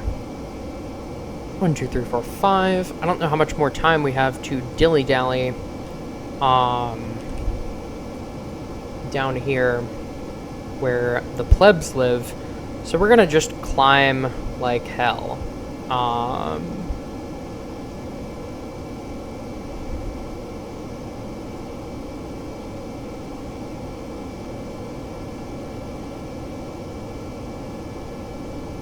Fuck it, electromagnetic drive. No. Probably for the return leg, yes, but no. I don't know. Part of me wants to just like hand wave it and be like, Vasimir, because it's 2050 and we'll probably have Vasimir. But, I'm trying to refrain myself from doing that. Primarily because people have been saying, oh, we'll have Vasimir in 2010. Oh, we'll have Vasimir in 2011. We don't have Vasimir yet.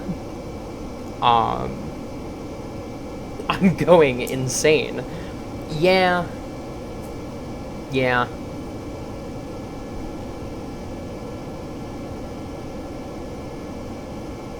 I mean, the only hint that I am willing to give is the one that I believe is in my speech that I posted in the Discord, which is that the parent program to this is called Project Starlight.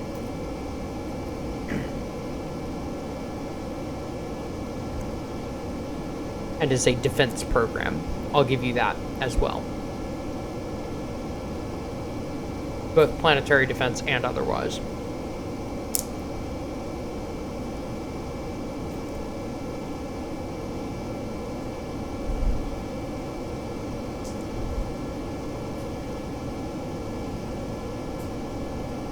Okay. So, we're going to climb a little bit more steeply, I guess, would be the word. We have to reach an altitude of, what, 22? 22 kilometers. Maintain 22 kilometers of level flight.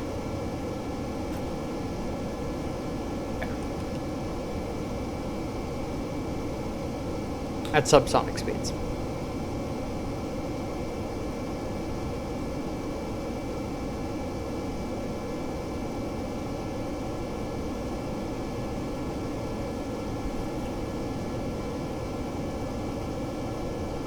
Okay, we need to get a little bit more speed just to climb adequately.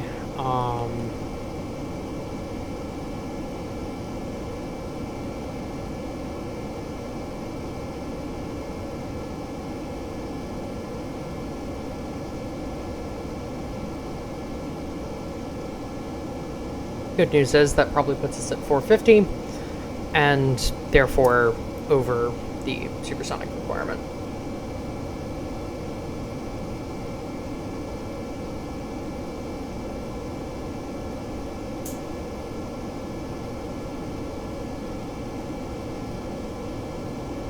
Pitch up a little bit.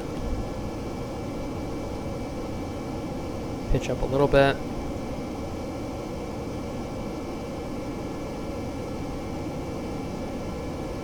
Because we've fallen back down. I've done this in simulations. With these engines, I will add.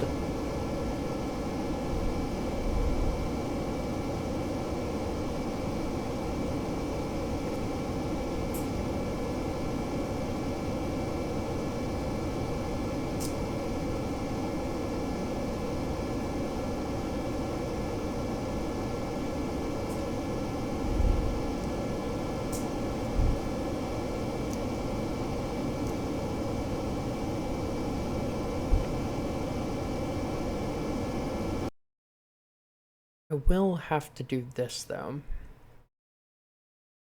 To have action group number 1 toggle those. Because we're going to have to slow down once we get up there. Pretty quick.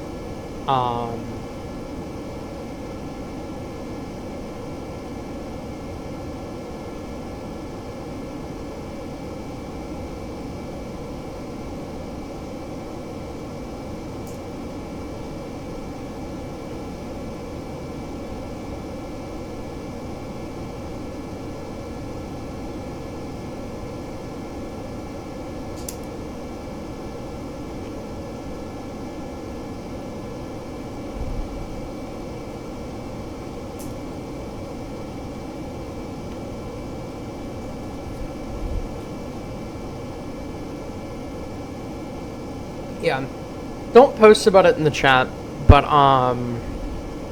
if you are insistent on knowing, let me double check before I give you a name and a date.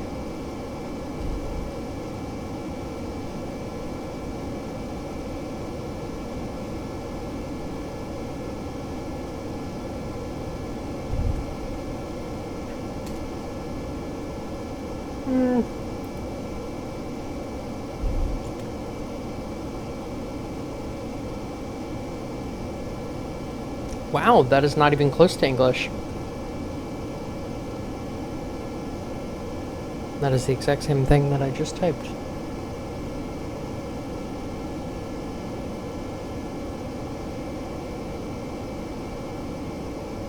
Yeah, I mean, if you look up Andrew Higgins and search like propulsion after that, you might be able to find it. Emphasis on might. You might have to do more digging than that. You might need more details than that, but that's what I'm giving you right now.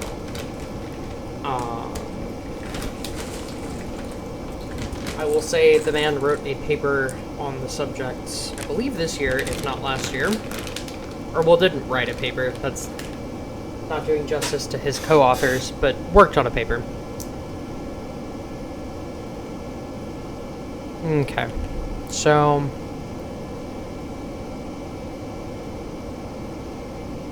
Hello? Hello, hello?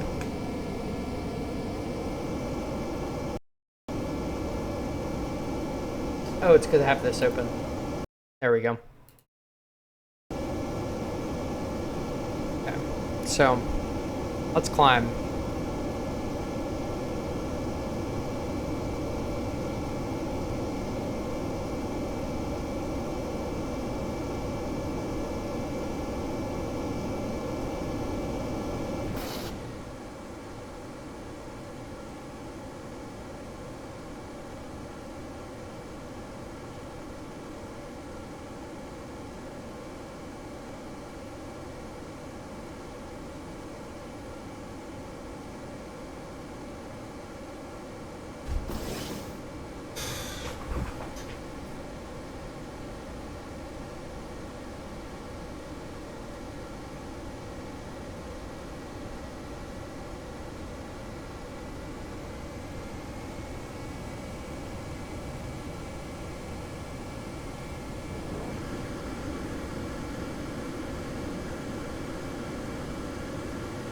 That's about as perfect as I could have asked for.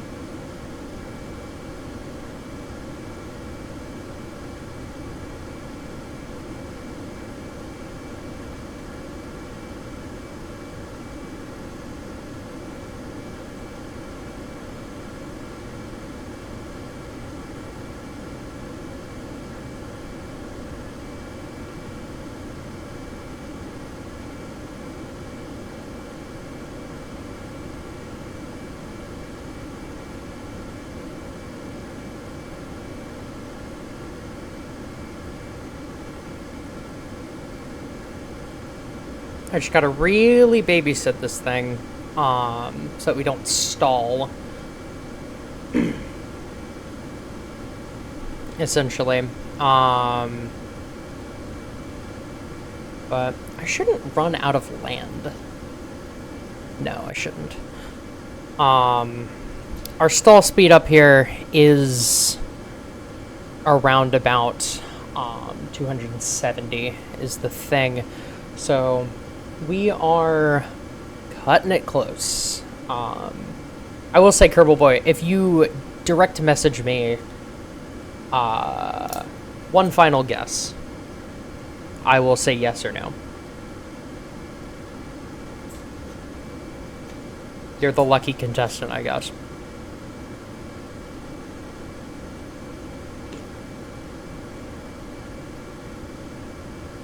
But direct message me. I'm not going to answer on stream.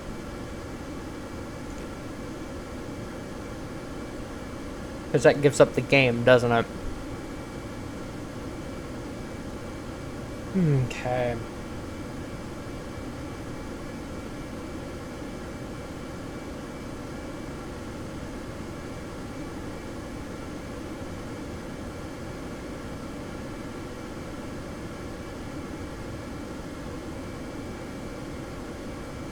Okay. And I might try and just pull this thing as high as I can get it, just to see if, like, what flying high counts as.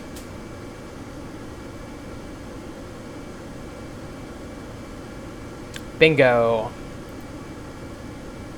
Bingo, Kerbal Boy, bingo.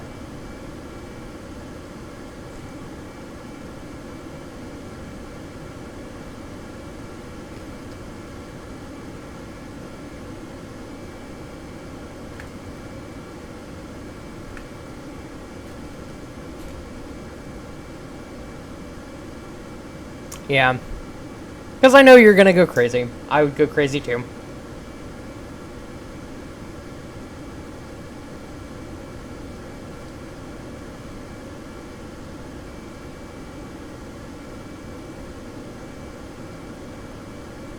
Okay.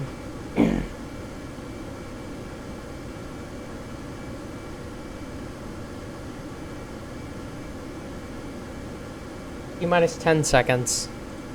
That's 45 minutes going insane. Yeah! That's called viewer retention. Oh, am I kidding? Alright, and... contract complete. We just gotta get this thing down. So... I am going to save the game, as what I am about to do is quite unwise. Whoa. Yep. That's why. Okay. Well...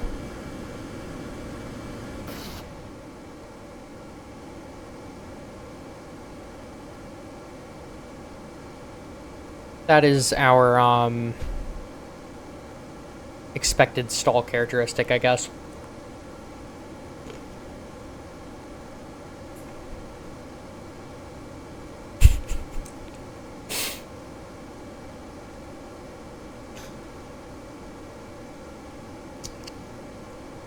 Okay. So...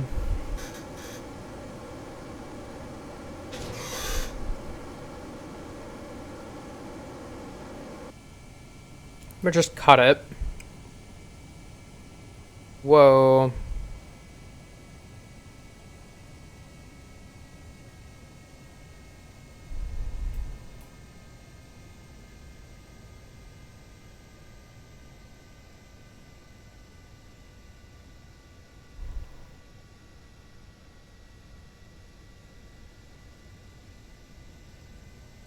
And while we're up here, we can go ahead and complete the supersonic. Oh, right. We actually can't do it in a single flight.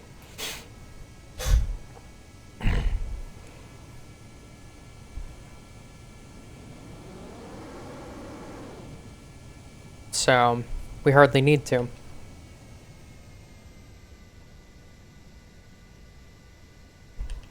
I could fly this thing back to the Space Center, but I'm not. I'm not capable of landing this thing on a runway, first of all. And second of all, I don't want to waste like half an hour of everybody's time. So we're going to bring this thing in for a smooth runway landing on, or runway landing on the grassy jungle beneath us. That, thanks to my lack of parallax, does not have a lot of collidable sort of foliage that could hurt us. Okay. We are below 1 kilometer.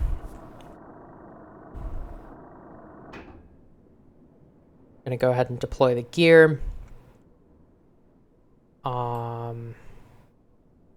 appears to be the flattest area right ahead. I'm gonna go ahead and turn up the ambient light boost, just so that I can see the terrain, as it is quite cloudy. And we don't have headlights on this thing. Go ahead and light these up just in case.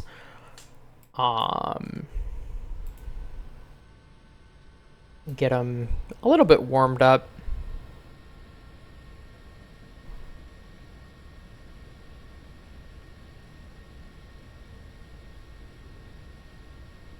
You tell me you're not going to tell me. I will try my best to find out what you won't tell me. Fair. All right. Lock in, Ren. Lock Ren. Lock Ren? Lock in. There we go.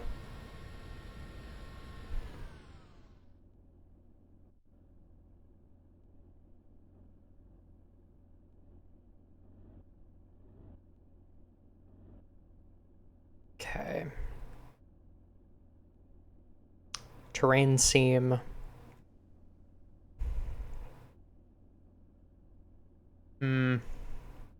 See, it's not flat.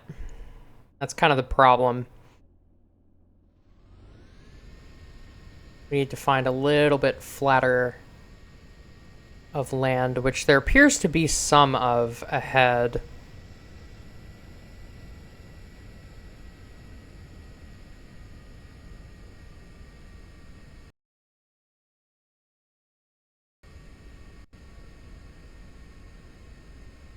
May also just have to land in a dive, which is not my ideal, but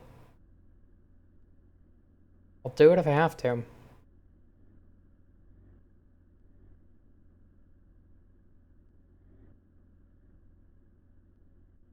Buttery smooth, buttery smooth. I have steering lock on these things, right? Hopefully. I do. Okay.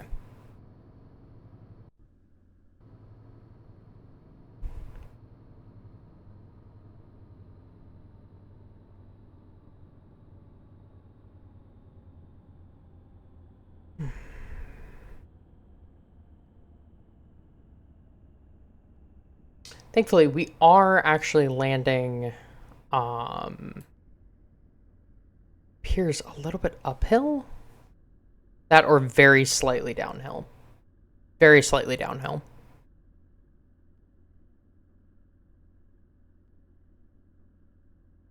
All right. Recover to spaceplane hangar. Christ. Landing is my least favorite part. But gotta do it.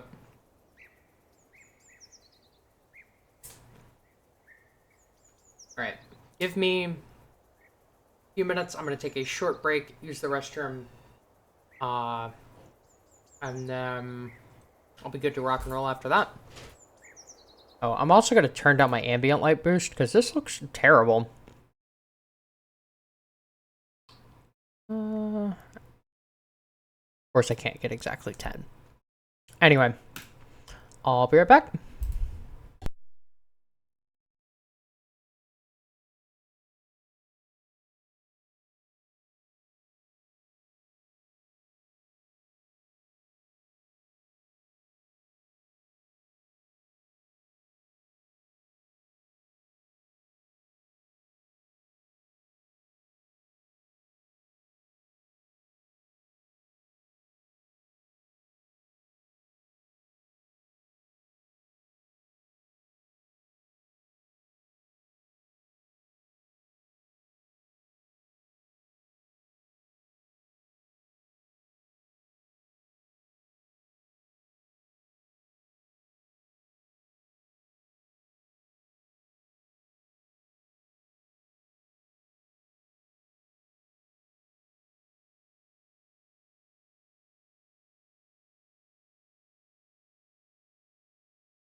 Booster catch attempt is exciting. I wonder if they're going to be successful. Elon says it's a 50% chance, but I mean, knowing him, that could mean that it's either a 50% chance or like a 10% chance or an 80% chance. It could mean literally anything. God, my hair looks terrible. Hold on. There we go.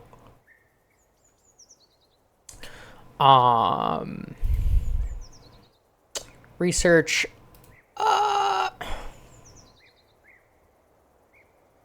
We can hire 46 more.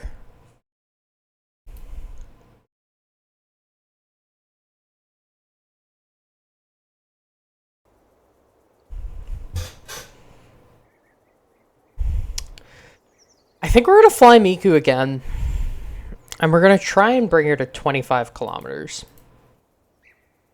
which is above the flight ceiling of that vehicle. But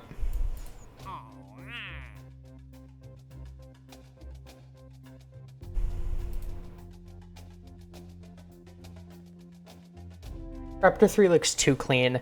It does. It also, like... SpaceX is just full of shit. Because they've basically been telling rocket engineers who very much know what they're talking about to shove it. And they've been like, Raptor 3 is good because it's simple. And it's like...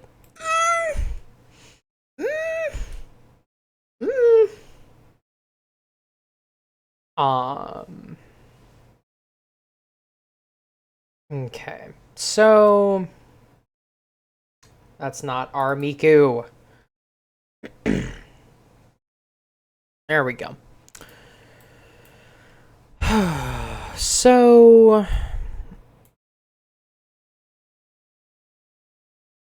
I'm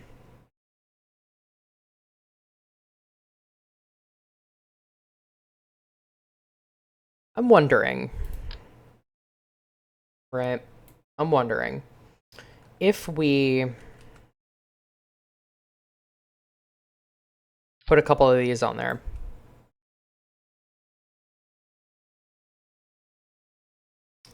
What does that give us in terms of thrust to weight?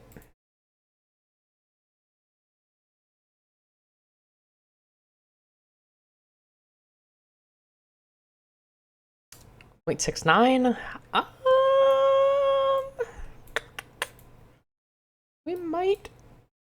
We might could do that.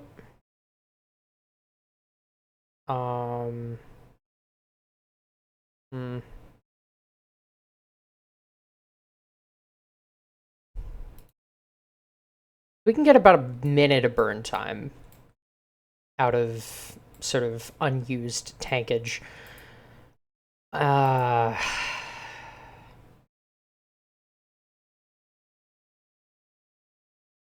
Maybe a little bit more.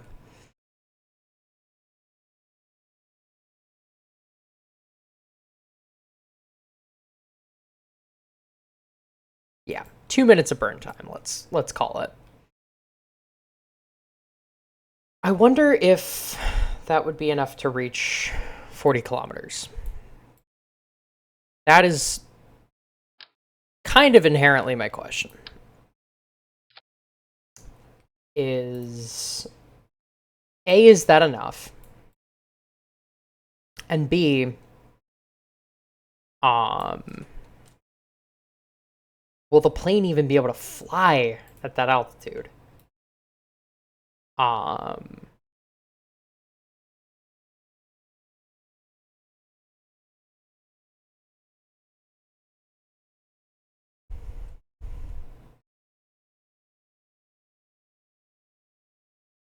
Also, how much of a modification is that going to be? There's a lot of questions involved in this, but I want to see, because we can almost certainly get it to 25 on jets alone, but getting it to 40 might be doable. Raptor 3 doesn't need it, so they're getting rid of it. Rid of the heavy heat shielding. That is the one thing that I like of Raptor 3. Is that it, if correct, seems to be a very big step for developing reusable engines. Because it has sort of self-contained heat shielding. Now, that said, I don't know that that's the case. I don't have data. I'm not enough of an engineer to just tell you. And I don't really know. Oh, Christ. You were lagging. Why are you lagging? We might have to restart the game. It might be about that time. But, let's get this thing off the ground first.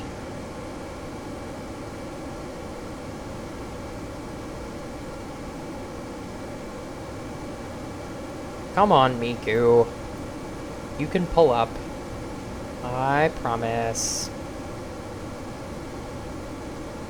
Miku Dio. Otto.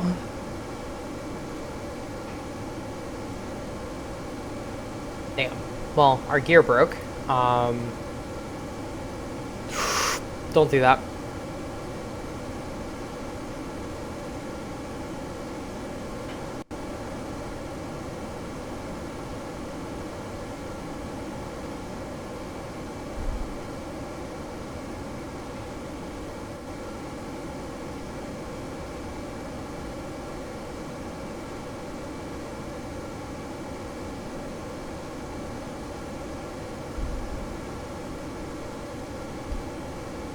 Yeah, this is almost certainly not going to work. But, I mean, I want to try it anyway.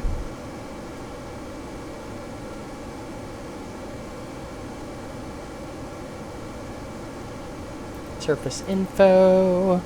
Are you still lagging like hell?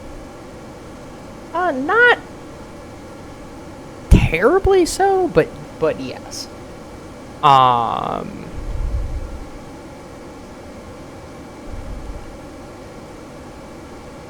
So we're gonna pitch down. We're gonna try and break the sound barrier,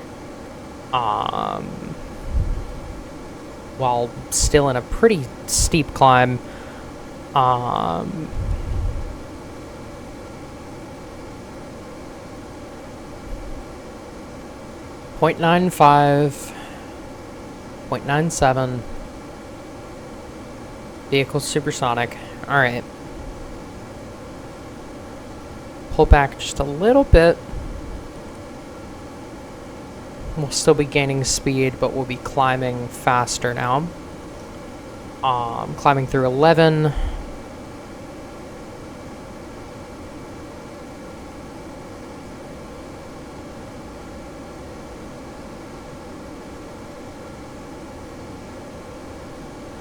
Okay, this is about the point where we probably need to stage it. So just really turn the control surface capabilities up and ignite those rocket engines. We only got 2 of them, but that might be enough.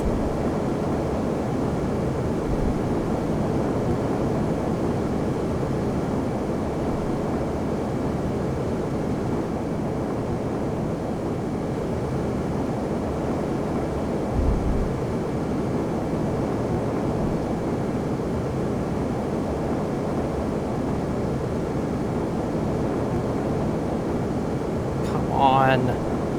Damn it.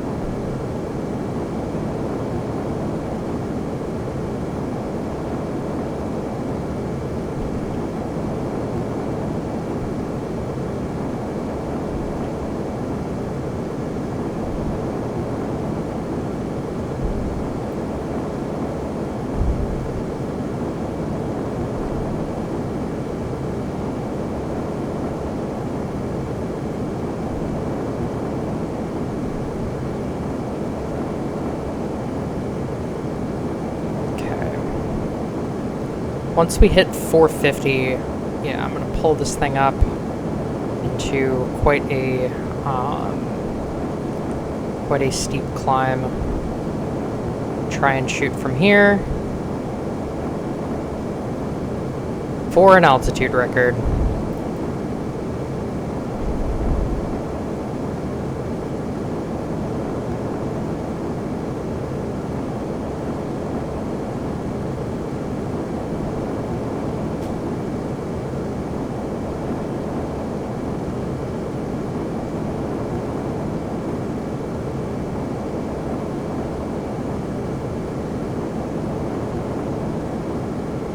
Well, we can definitely hit 30, but any higher than that is gonna have to wait. Oh, we also just can't even hit it in this cockpit. Shit.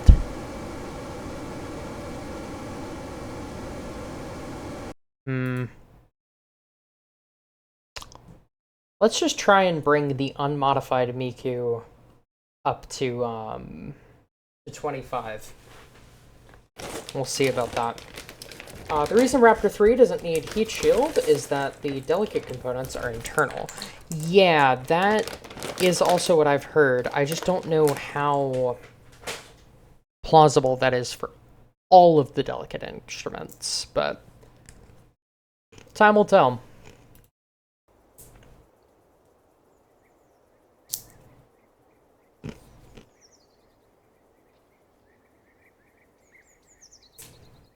If it truly does work in the way that SpaceX is claiming it works, pretty much every rocket engine going forward is probably going to look like that.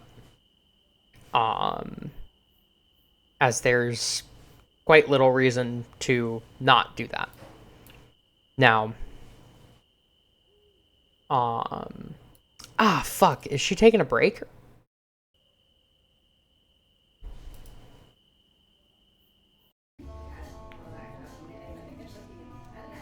Done 25th of October. Boo.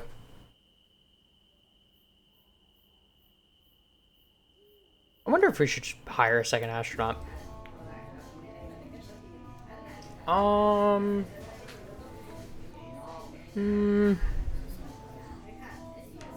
Louis Bove.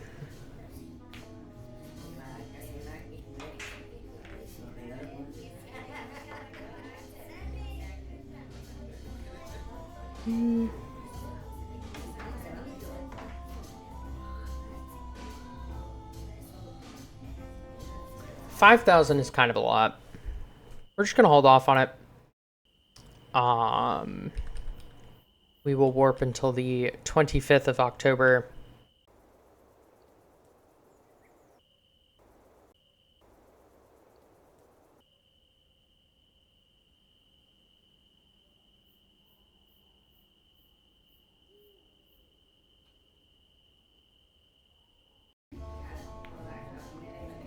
'25th of October, 1954.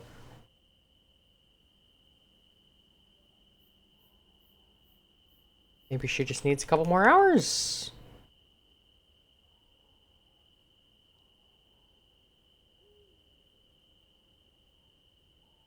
Astronauts.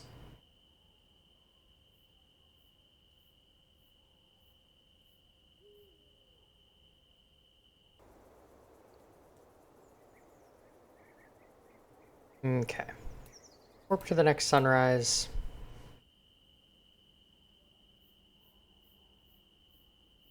All right, Kristen. We're bringing Miku higher. Why does NASA think that Starliner is unsafe for Butch and Sunny? The broken RCS thrusters on the service module. Yeah. But it's one of the ones that's used for deorbiting.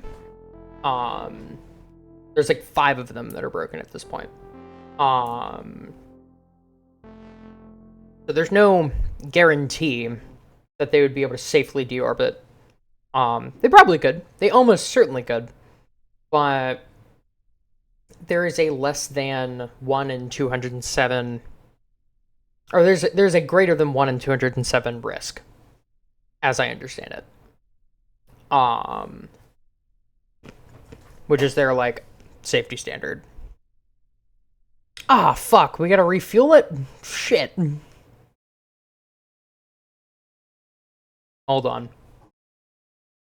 I mean, of course we have to refuel it. It's realism overhaul, but I forgot about that.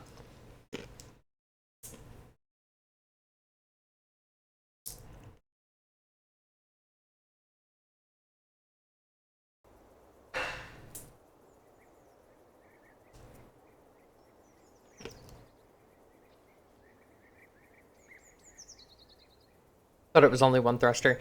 Yeah, no, I think it's 5. Which is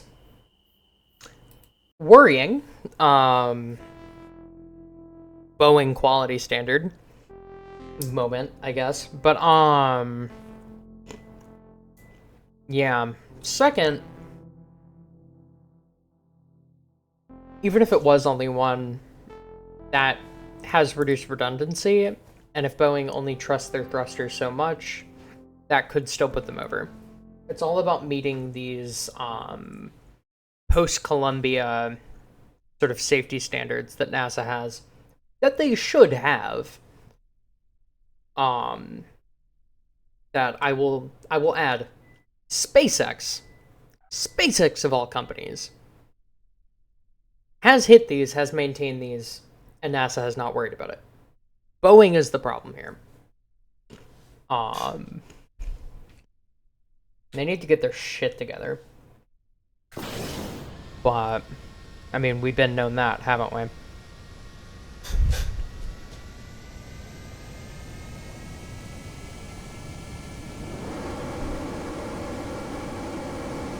Okay, Miku is off.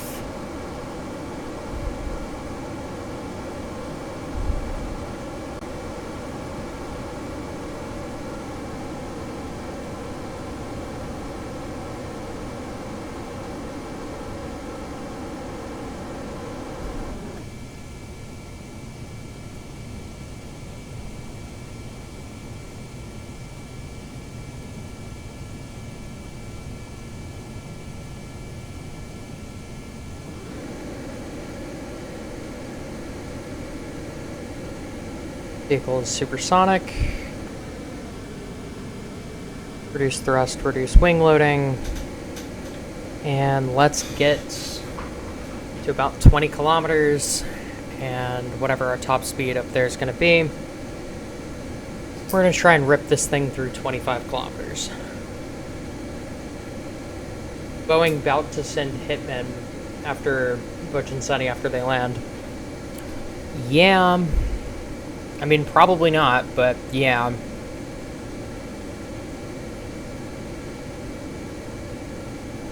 I don't know. The first whistleblower, I was like, he might have committed suicide. The second whistleblower that died, I was like, I don't fucking know about that. Yeah, whistleblowing is scary. No witnesses. Truly.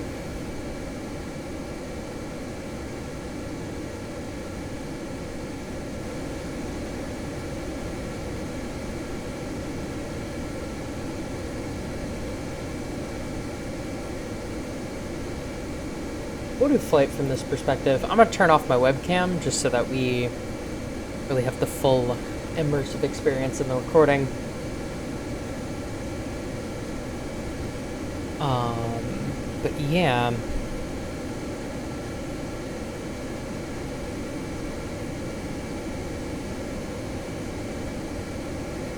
Pitch down a little bit just so that we start accelerating a bit faster. And yeah. I wonder if you can see the stupid fucking Miku decals. No. Not from the cockpit. Hello. We're flying Miku, as you can see. Miku Diome.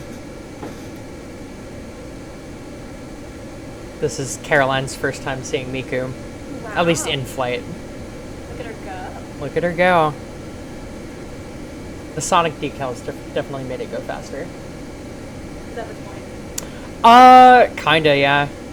We still can't do the speed-based contract that I need to do, because I'm gonna have to, like, upgrade the engines to do that, but she can go to pretty high altitude, which is what we're trying to do right now, is bring it to 25 kilometers, which I've never done, even in testing, so it might just blow up. I hope not. I don't, because we have a person on board. I guess we have an ejection seat, but we really can't afford to lose this plane, is the other thing. You said you hope they die? Damn. What is our heading? Our pitch angle or whatever? We'll get that. We'll put it up in this corner.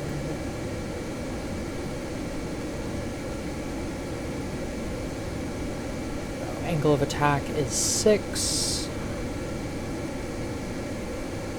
We're accelerating them. I just don't know that we're gonna have the speed to hit 25 kilometers. But I hope so. Because then we unlock something in the administration building.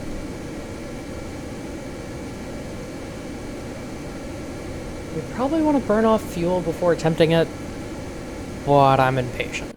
So I'm just going to save the game. And we're going to pull up real damn hard once this thing starts to sort of lose altitude.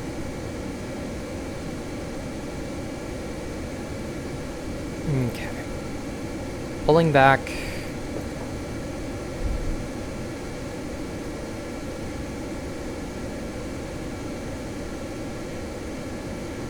Yeah, it's doing that rocking back and forth that it does when I push it too hard.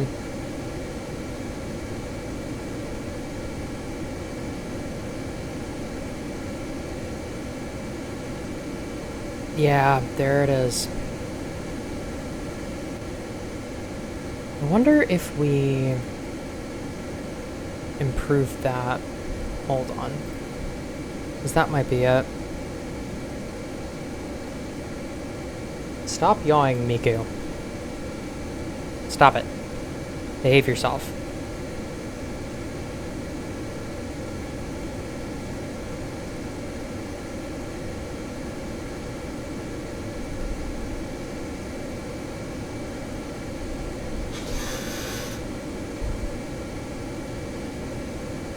Okay. Guess I'll turn my webcam back on. So, how many launch and landings do you think Super Heavy Starship can do? 20, maybe? My thinking is that it's going to be better than Falcon 9, but it's not going to be as good as Shuttle. Because SpaceX is very much going for quantity over quality, which I don't think is the bad, or is the wrong sort of strategy for doing that, but it's definitely gonna limit lifespan. Okay, we need to be going like whatever our top speed is, essentially, at the time of pitch up.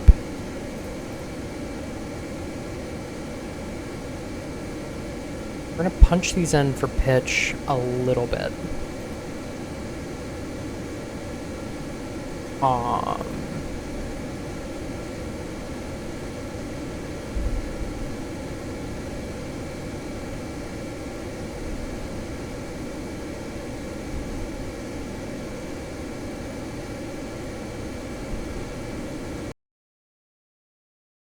Save game. This will be attempt number 2.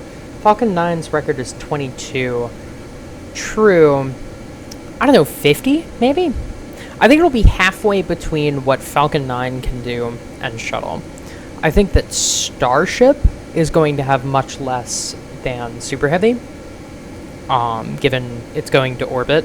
And I would say Starship probably... I would be surprised if it hits 50. I think the early Starships and the early Super Heavies are going to be a lot like the early Falcon 9s, in that they can barely hit double digits.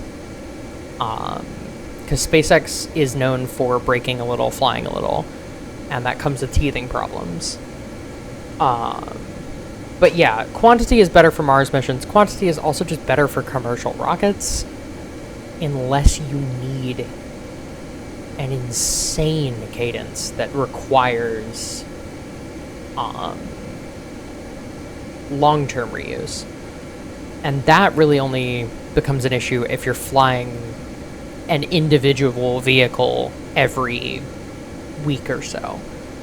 And I don't think we're going to see Starship do that ever, at least not in the next, like, 5 years. SpaceX could definitely surprise me. I think if we see Starship do that, they probably have done an active TPS. Because I think with an inactive TPS, you're going to be hard-pressed. Alright, pitching up one more time. This time I am going to increase this to 15. Hopefully we don't lose the wings. Let's do 10, actually. And we'll increase this to 55 degrees. Come on. Don't fight me like that. Damn it. Okay. 35 might be the limit. That was a rollover issue. Which means that we probably can do it. It's just a matter of those roll control surfaces cooperating.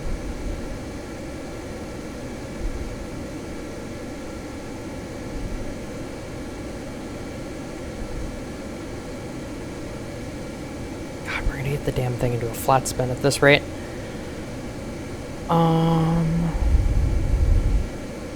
Okay, accepting defeat for right now. Jesus. What the fuck is happening? Miku! What are you doing? Large scale stall. Yeah, no shit. Alright, I'm cutting the engines. I'm reducing these to 20 degrees.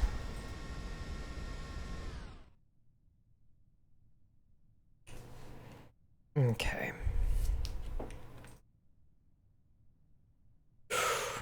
Oh, fuck. We need you to maintain within 35 degrees, though. That's Miku. Sorry. The lights are flickering.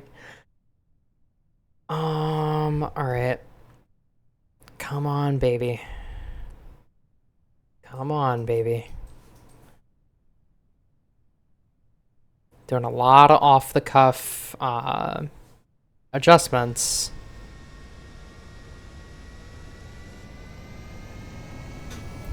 I know you probably don't like that, but you kind of have to just put up with it.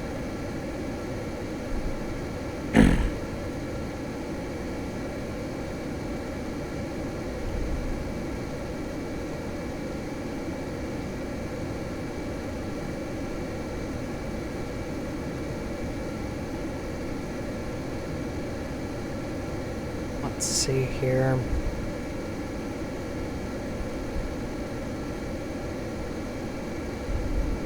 I want to see if we can get this thing up to 500 meters per second. I think if we can, we might be able to maintain climb rate.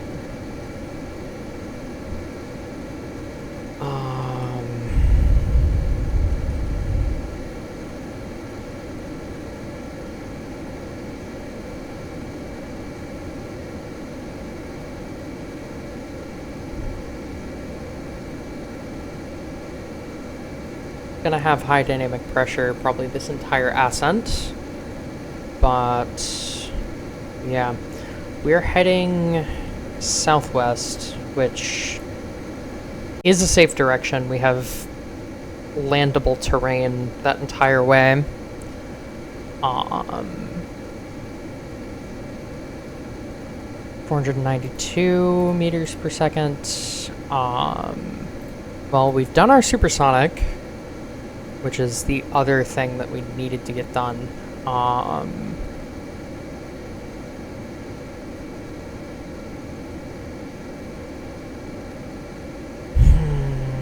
Climb rate is honestly staying about steady, which is what we need.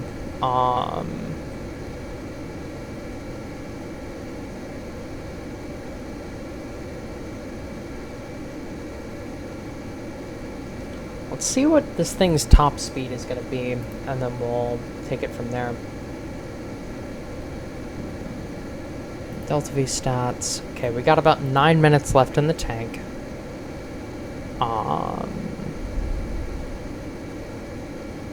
14 kilometers. Climbing pretty fast. Okay, we're down to 7.5 minutes.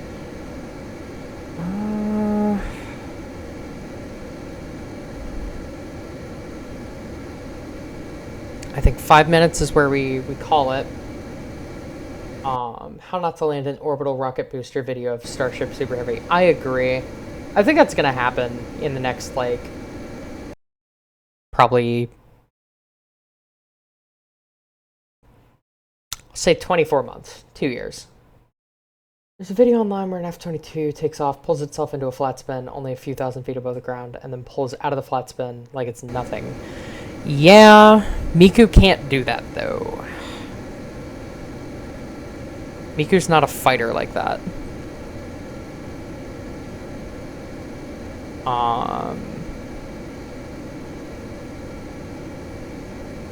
Okay. Gonna try and maintain 500 as high as we can get this thing.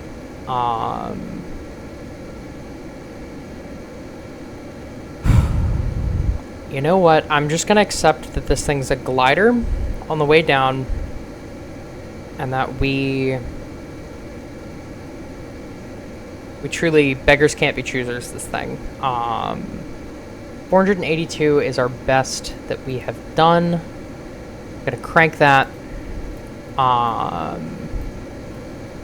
gonna wait until we are, nearly out of fuel. I want to stop the climb, though. And I want to focus on getting speed, as that is our #1 concern right now. Once we hit about 19 kilometers altitude, I'll go ahead and pull it up. And we'll allow for 8 Gs. We're going to say 40 degrees angle of attack.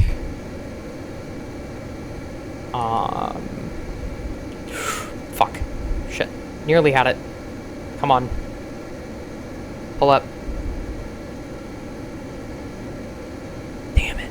I want to see. Let's see. Load save. Persistent? Maybe. Miku doesn't have thrust vector control and an advanced fly-by-wire system. Well, she doesn't not have fly-by-wire. Like, canonically she doesn't, sure. But I am using atmospheric autopilot, which is fly-by-wire-ish. Oh, God, but it loads us here. Oh, fuck. Alright, so I'm gonna have to switch in real time to Flying Miku.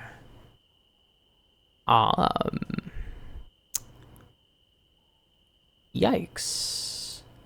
Oh, standing by to launch. Really? Hold on.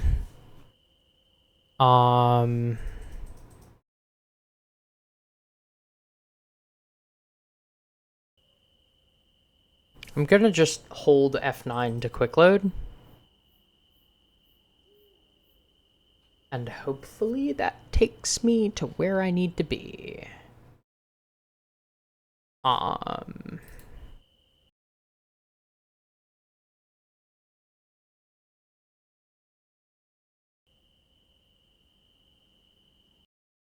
think I have to do it in flight, though. Worst case scenario, we can probably modify her a little bit. Certify her for that. And then fly her again. It's gonna be hard. 25 is... it's one of those numbers. Alternatively, we bring out Gumi again. For some horrendous Glory Day tour. But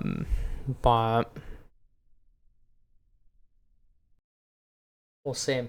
About that, the F-22's fly-by-wire limits is so that it doesn't do a backflip at Mach 1 and kill the pilot with Gs.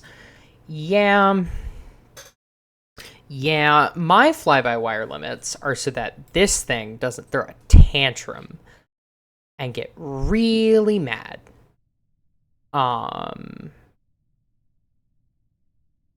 Okay. Ugh. God, it does not like loading, does it? It's also slowing down very rapidly, and also doesn't have atmospheric autopilot enabled. Fuck. All right.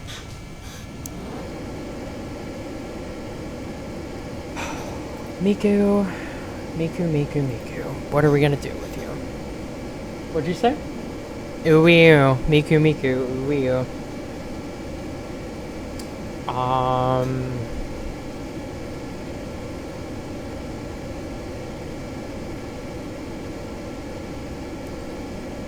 Alright.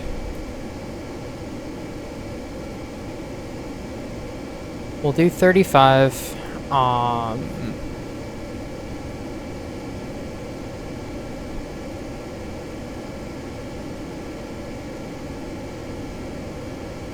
You're maxed out. You're maxed out.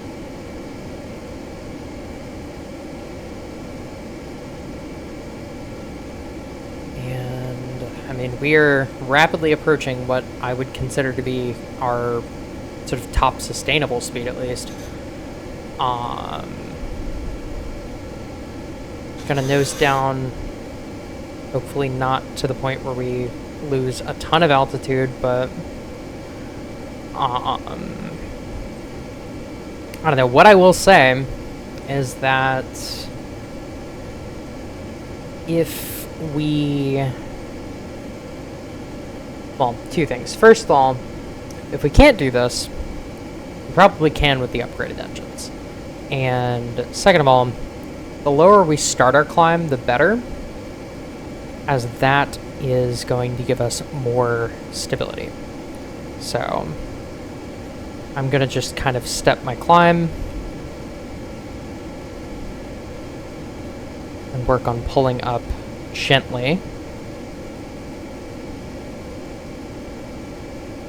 Oh, come on. Come on, girl. Come on, come on. That's 25. Cut the engines. Atta girl. Atta girl. Alright. You still can't pull down. That's fine. Kristen, give yourself a pat on the back, because that was stellar. Holy shit. We're so stalled. But, we're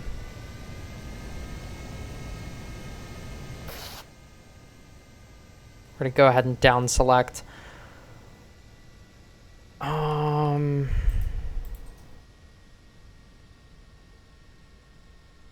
Okay. Shift P. We're gonna set these limits a little lower so that it will hopefully try and hold itself a bit more stable. Okay, that's not helping. That is still not helping. This is not the image of stability, but I mean, looking at this aircraft, I wouldn't say the person building it was particularly stable either. So yeah. Yeah, planes that need fly-by-wire need fly-by-wire.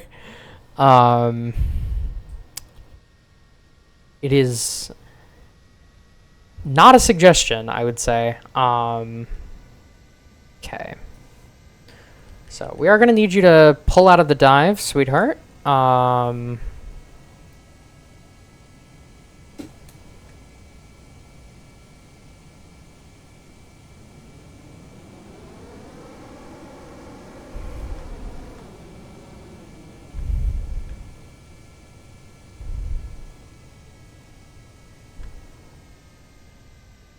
Else you lose your fucking wings and everything between them.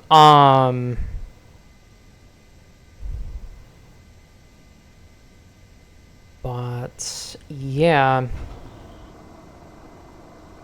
Oh, the Miku. Yet another successful mission under her belt. I'm going to turn up the ambient light boost again so that we can see our ground beneath us. Also, just this looks so deep fried. I turned up the ambient lighting and this thing looks like a fucking deep fried meme. Oh my god. That's great. An angel. Every time this thing flies, an angel loses its wings. But it is remarkably not the worst thing that I've flown. I've definitely flown less stable aircraft. I just like not to think about them. Because they were like actively painful. Okay.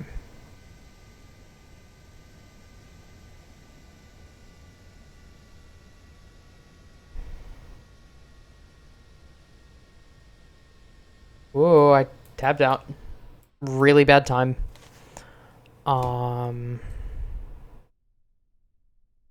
Where's our shadow? Oh, right there. Wow. Hello. Good morning.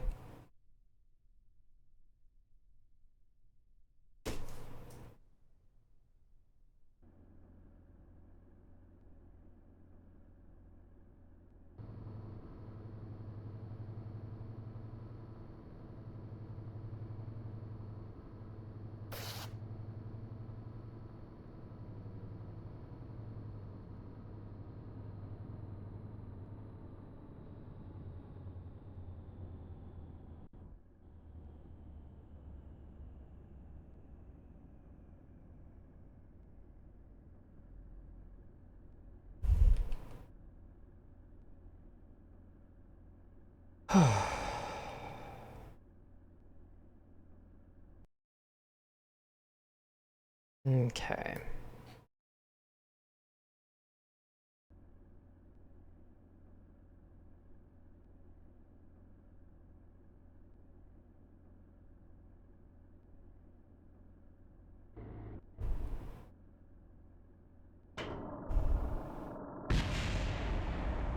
What the fuck was that?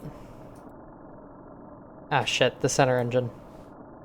I just didn't know why it was making that sound, and I think it was actually trying to retract the gear. But, I don't know, we recovered that, that's fine. It's fine. Recover to spaceplane hangar. We'll have to put a new engine in it, but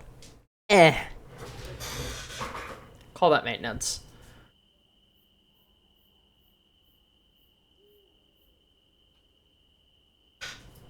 Okay.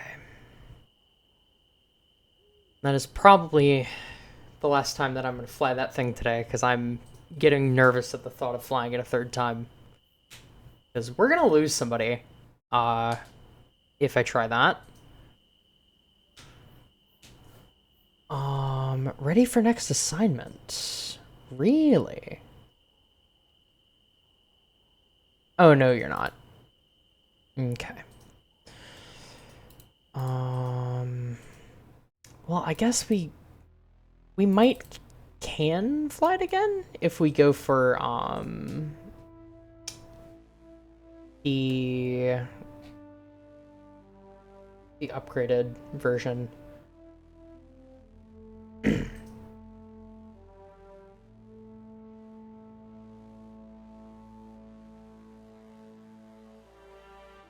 See, I almost wonder here.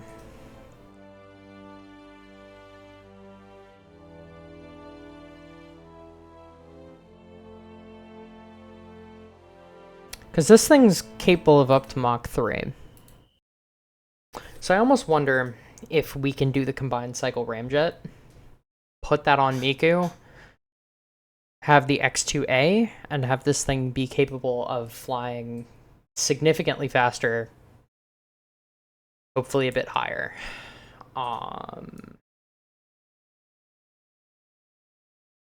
That is something that interests me.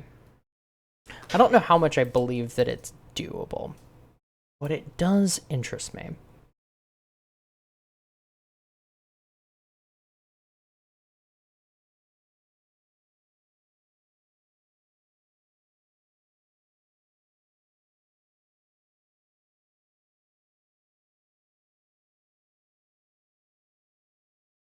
Gotta go and eat dinner. See ya. See ya. I'm probably gonna be getting off in a little bit. Um.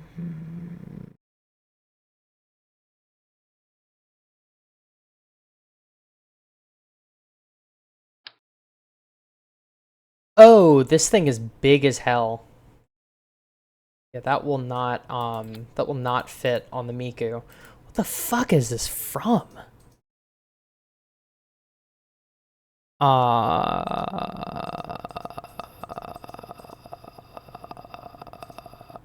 XF103, whatever the hell that means. That's a really big ramjet as well. That is a moderately sized one.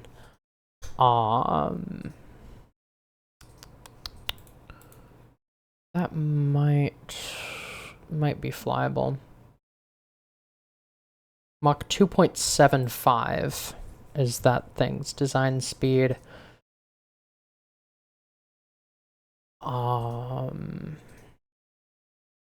We also have the Nord, which is way too big. Most of these are way too big.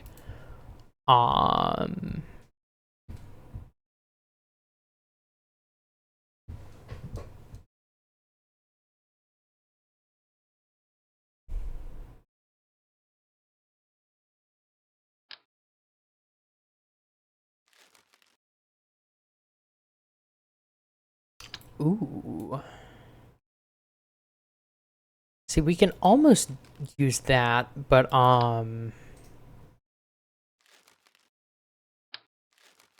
they're just gonna be a bit too big. Let's try this.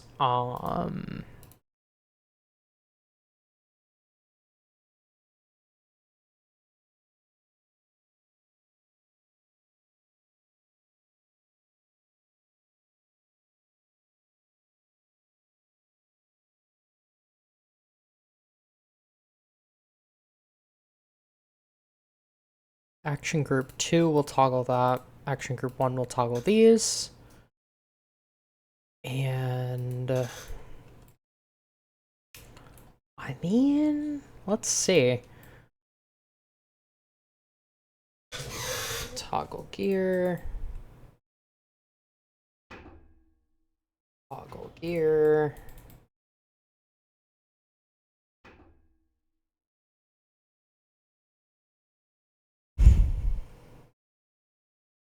I'm gonna save this actually, because that may not actually benefit us. I don't know if there's any Mach 3 contracts that we really have to do. Or that we're gonna want to do, for that matter. Yeah,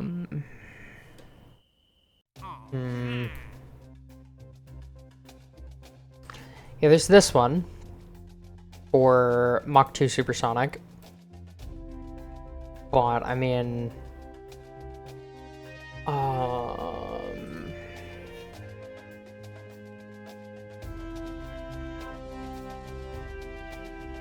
we could hypothetically bring out Gumi again.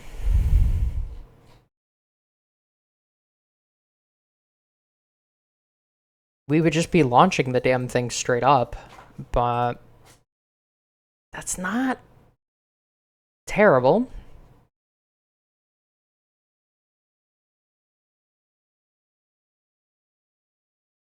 It's not ideal, but let's see.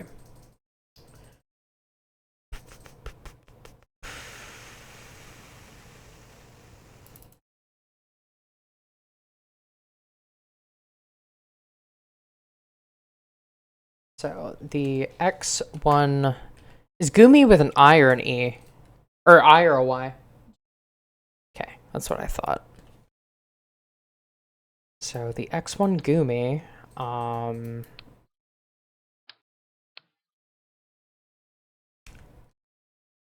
we'll rename it the X1A Gumi. Um,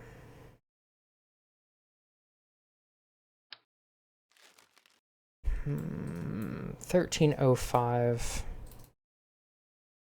Veronique.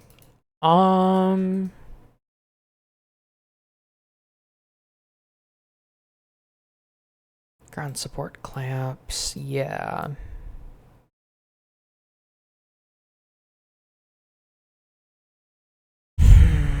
Ground support clamps. I mean, we have these now. So maybe we re-engine it.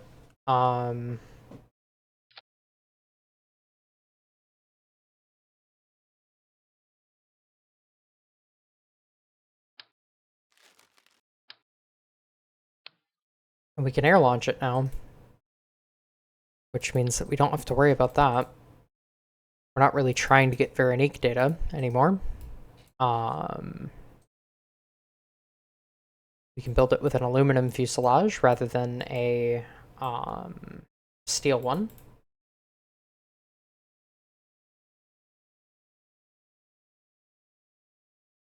That gives us, I mean, something slightly palatable.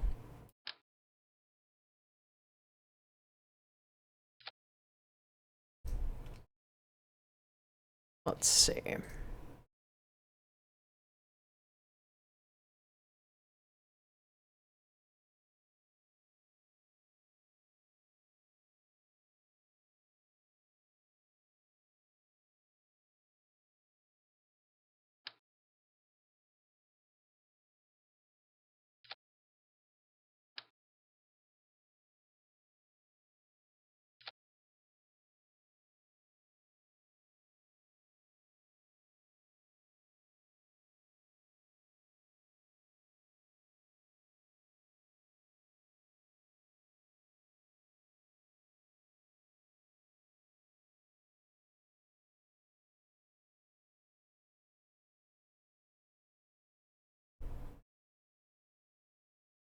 We just do that.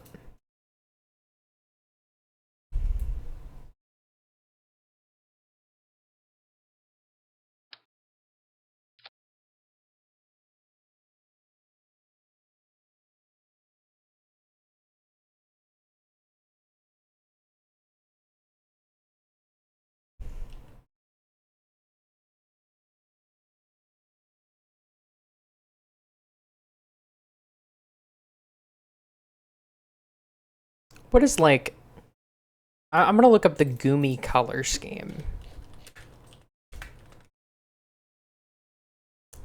Um,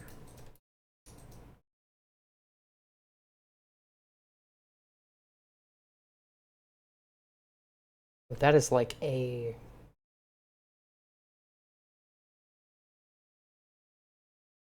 violent orange. X to RGB converter. Convert 24259. Open 242 590.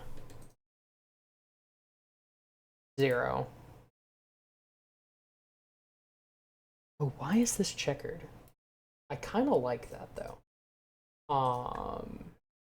56DO whatever. 86208. 86 208 41. Good God. All right. Um,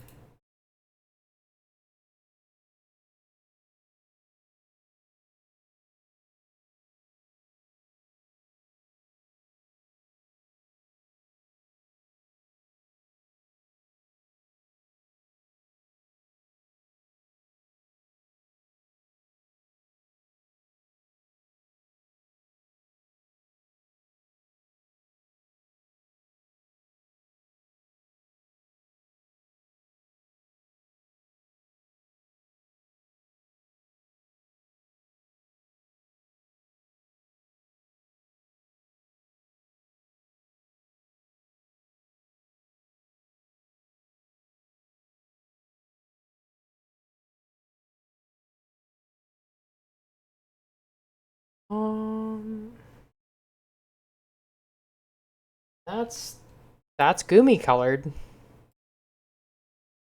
Better or worse? Um,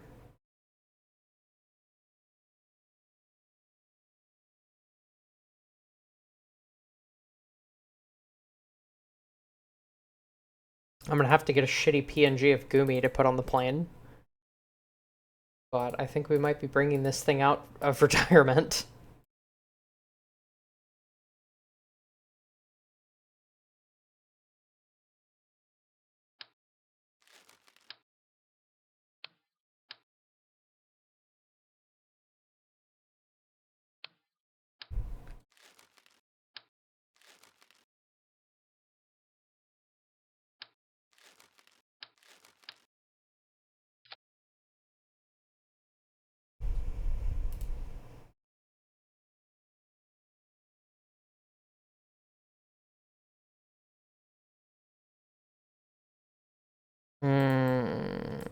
But we're gonna need a new cockpit, which means that a good bit of this is actually going to change. All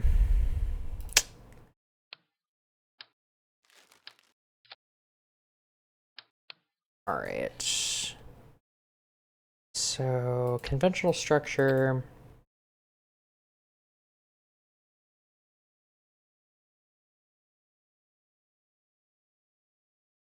I mean, you could almost say that this is a new plane, but ah shit, not a hollow cone.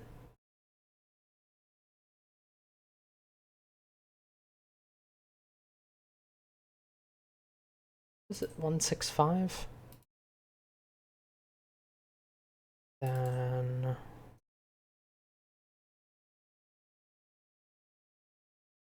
um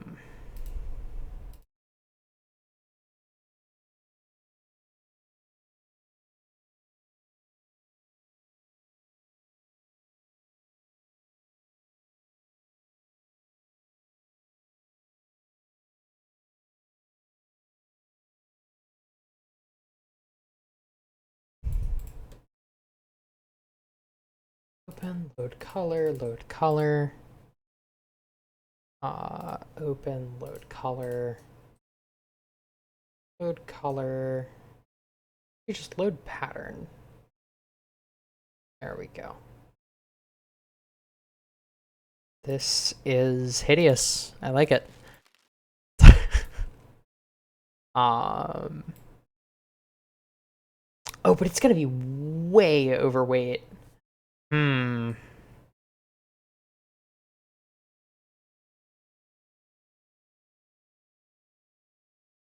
In that case, we may just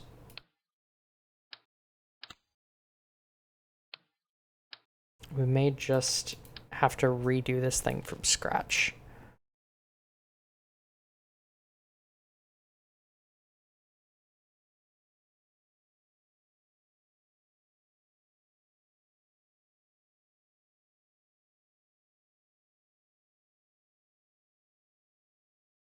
Okay.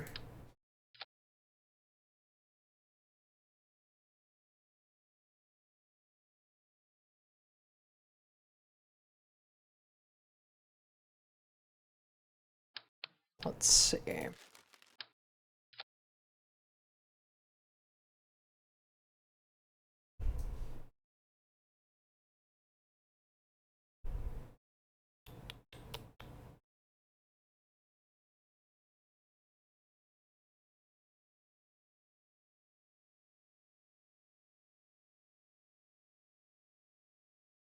Okay.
I could probably get by with that.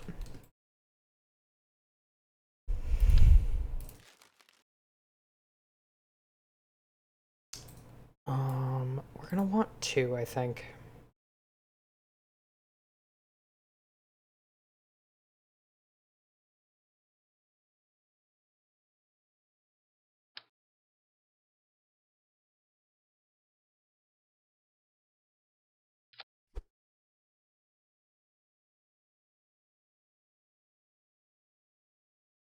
Yeah, that'll probably do. And then we just need wings, and should be good.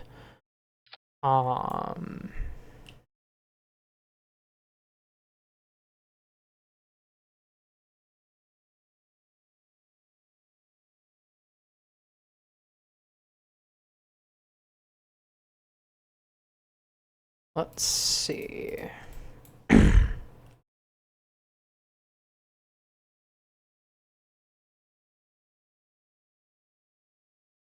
So thickness, we'll do 180.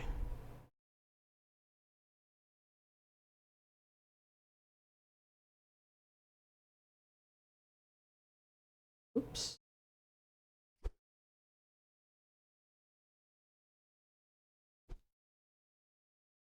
Okay, and then same thing here,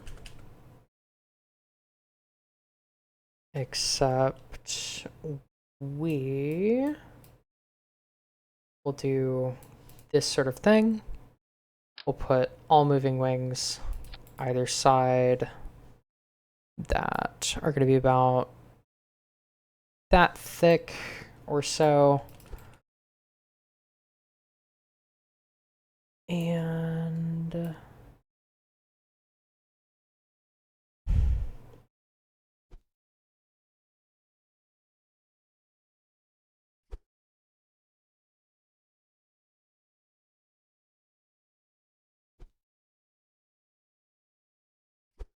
be about like that.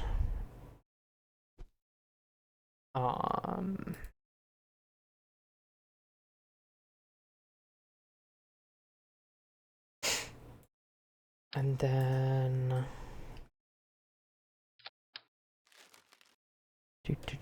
do.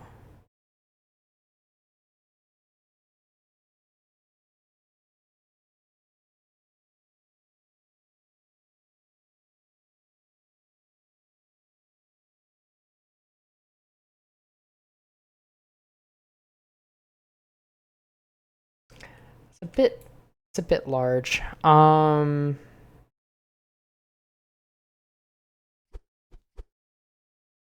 on.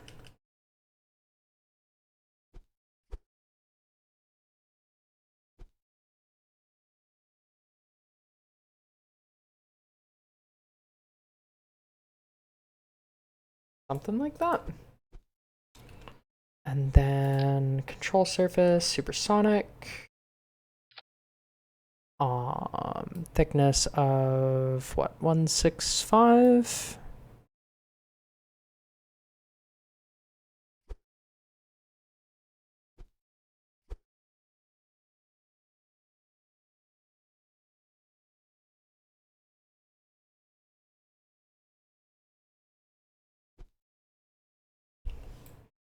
Okay.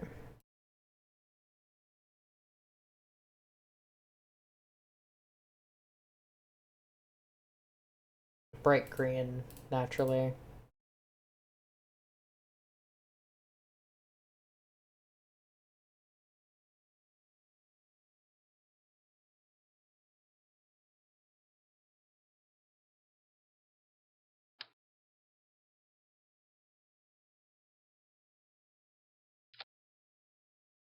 These, I believe, are 1/8. Yeah. And then just stretch them until they're at the edge.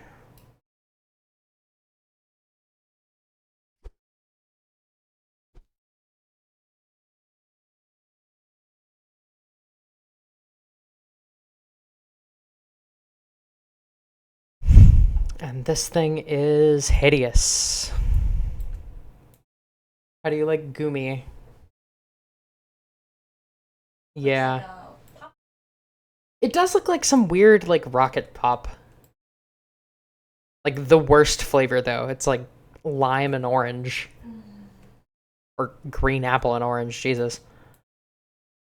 Carrot flavored, though. That's the actual flavor. I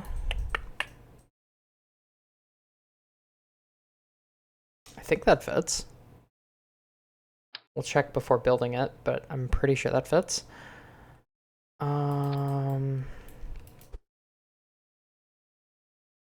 Get these in. Wheel angle.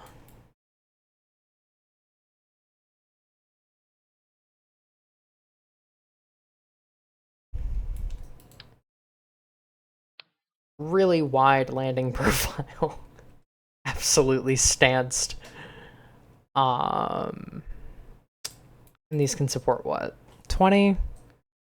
They don't need to be that big. As long as they can support us wet, I'll be happy, because that means that if we need to abort, we can. And it won't really put us in that much of danger.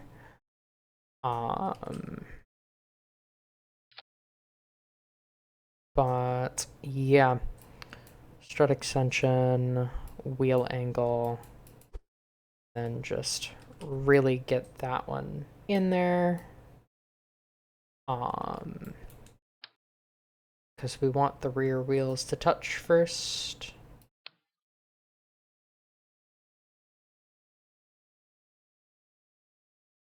I guess we could just make this one smaller. That won't hurt. As long as two wheels can support our weight, I would say the third doesn't have to. But yeah. Toggle gear, toggle gear. 2.8. We have a width of 5.4 and a length of 10. Well, I think the length is gonna get us, but I might be wrong. Okay.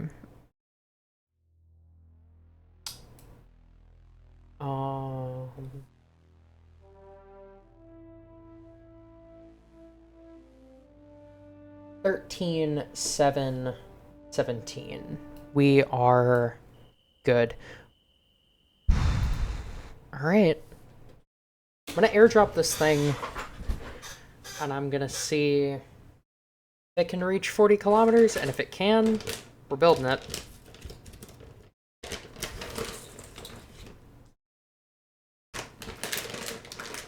As that pretty much accomplishes everything we need it to.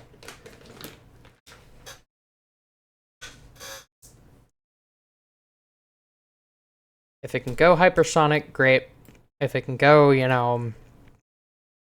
60 kilometers, awesome. We don't have to do any of that.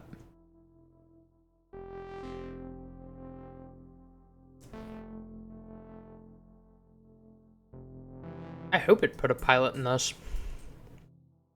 Knowing my luck, it probably didn't, but...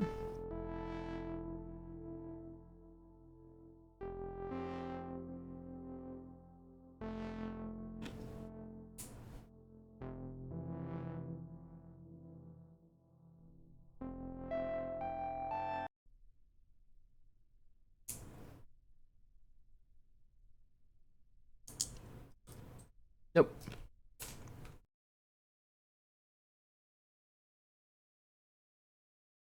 Let's try this one more time.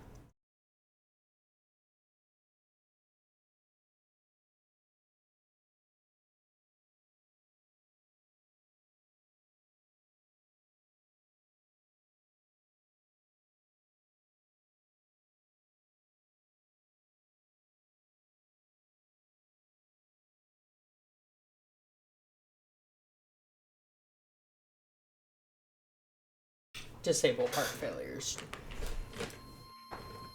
As I don't need to know what happens if an engine fails, because that just means that we don't make it to the end of the mission. This one hopefully is not as finicky as Miku is.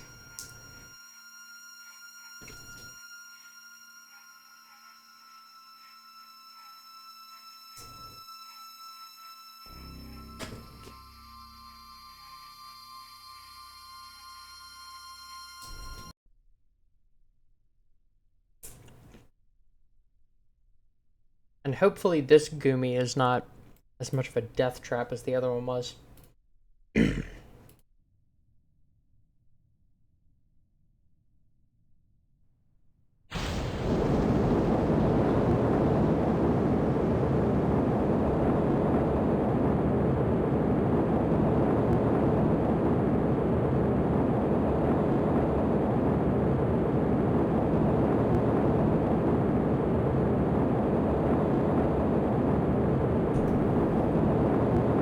Oops.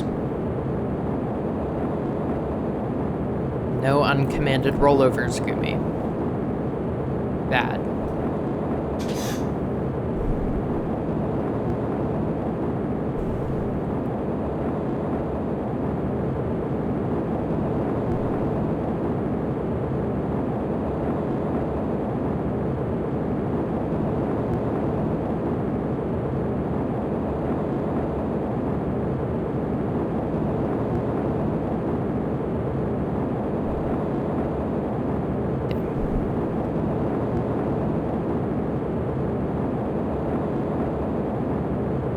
She can hit 30. I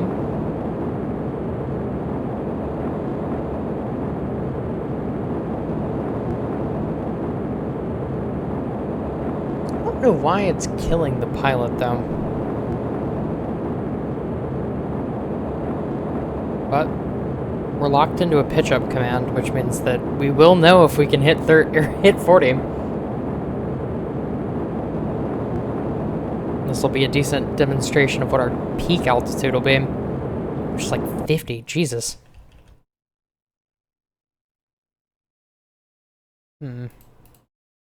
Maybe I have to buy the upgrade? Figured it would have just been automatically applied, but I guess not.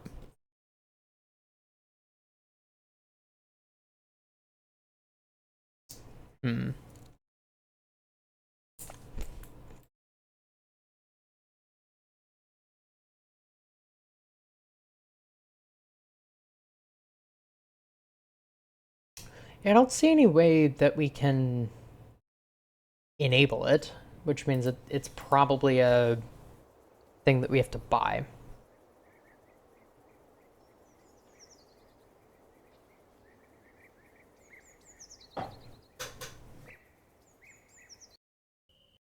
Okay.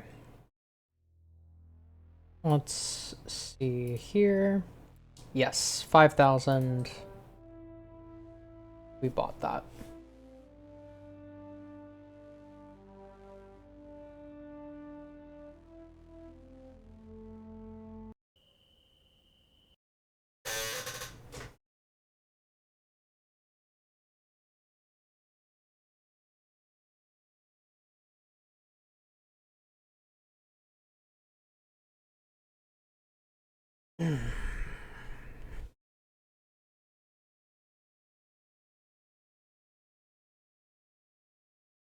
This will be a stopgap solution between Miku and Luca. But yeah, that should be good enough. I'd actually say we can probably stretch it. Should we want to, as that should allow for, I'm gonna steering lock these while I'm thinking about it. That should allow for the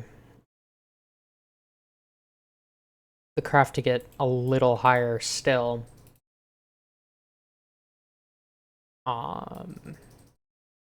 We'll do 7.25 as that gets us more or less all the way to 5 minutes.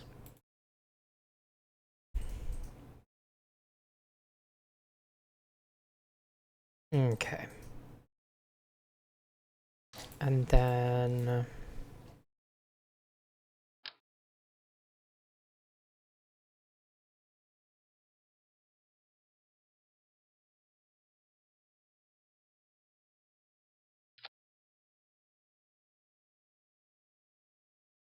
Christ. There we go. Uh-oh.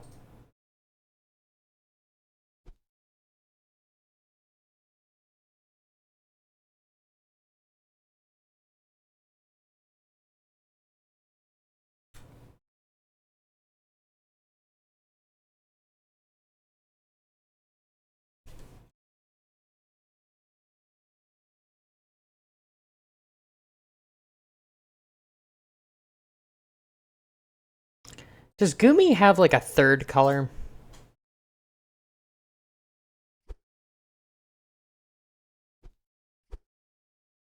I can do white. White'll look fine.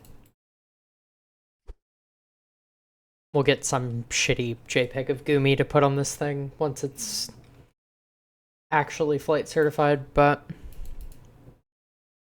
has battle scars by then.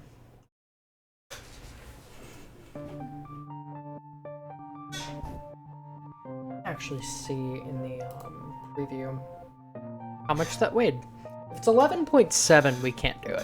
If it's 11.3, we can. It was one of those two numbers, I believe. Because I think 11.5 is our cutoff. That said, we could always just underfuel it and then fuel it up when that capability would be unlocked. It is 11.7.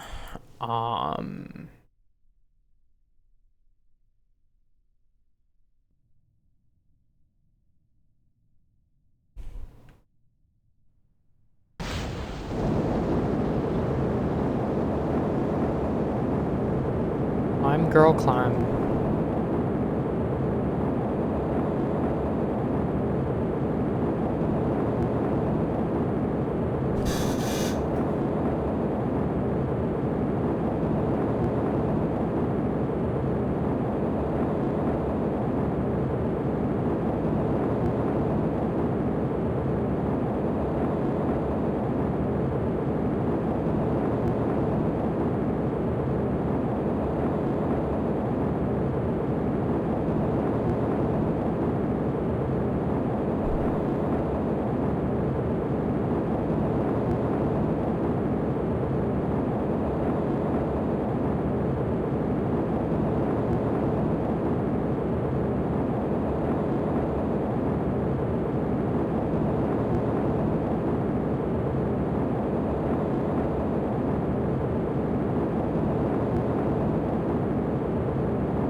Okay. Looks like it's about 50 still.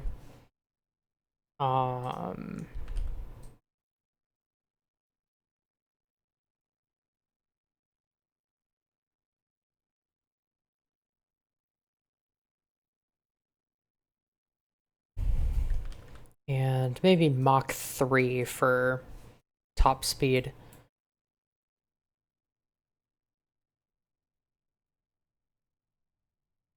Though in a dive, I'm not sure.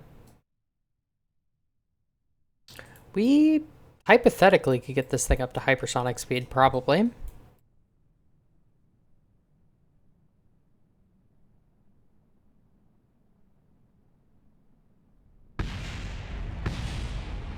And let's see if an ejection is survivable, should the worst come to pass. And the vehicle just completely disintegrates. Yes. We could totally eject and be fine. Cool. So, yeah, we'll build Gumi. I'm willing to commit to that. And, yeah. That's probably just about going to do it for stream. I'll see if I have anything sort of on the horizon in terms of building stuff, but show hide management.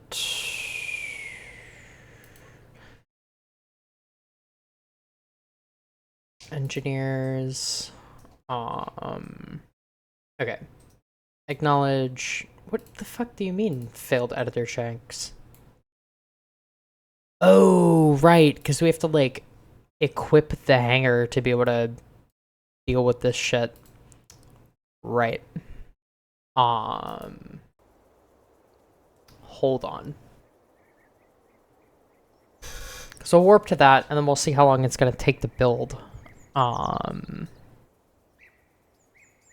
then we'll see what else we got.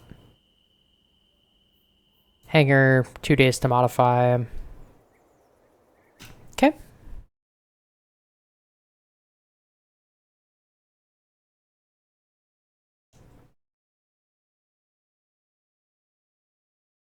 Given this was an unplanned stream, I think 3.5 hours is fine.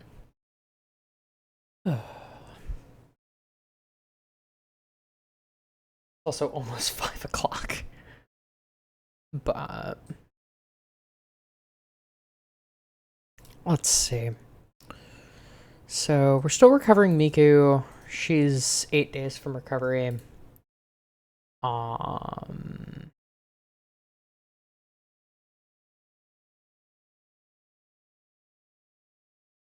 Integrate anyway. 74 days.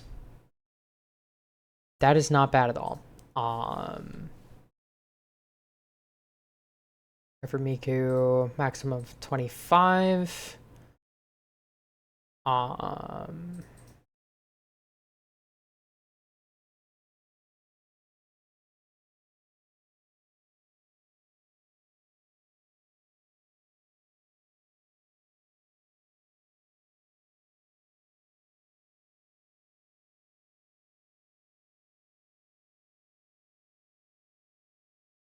Okay.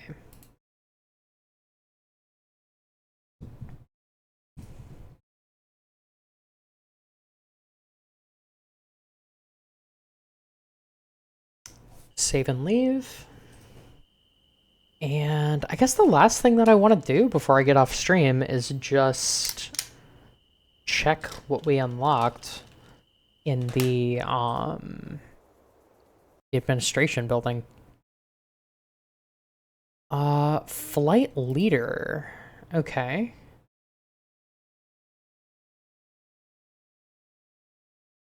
I don't know what this role does necessarily. -5 for launch complex construction and maintenance, -5 for that, but space plane hangars slowed down, okay.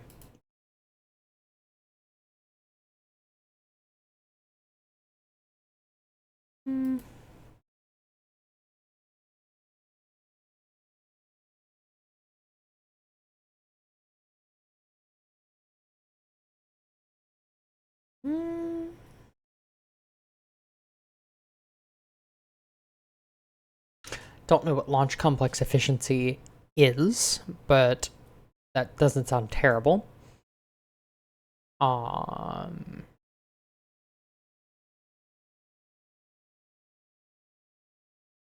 Plus 10% reputation from contracts, plus 5% Speed for VAB rollout. That's not terrible.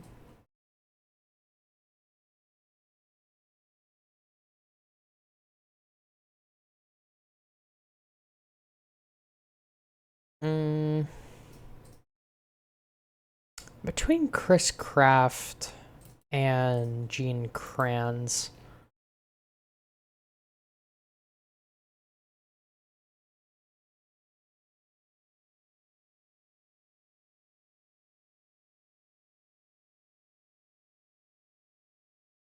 I think Gene Kranz is probably the one that we want. So we'll do that.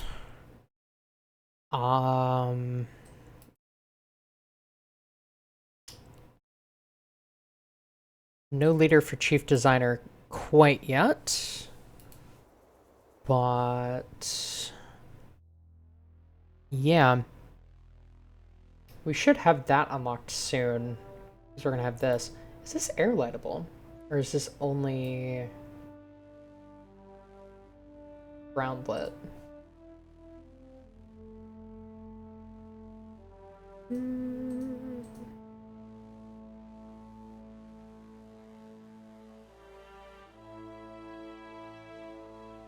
Looks like air lightable. We might be able to use this on an X-plane. Fascinating. All right, well, I think that's gonna be it.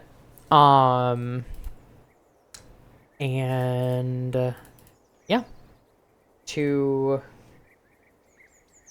a couple of people that came out for this sort of impromptu stream that has lasted way longer than I was intending. Thank you for coming. Yeah, nobody that I know is streaming, so we're probably not gonna raid. I'm just gonna end it here. But yeah, it's been good. I will possibly see you Wednesday. If nothing else, the absolute latest that I should be streaming is not this coming Saturday, but the Saturday after. So yeah, till then, adios.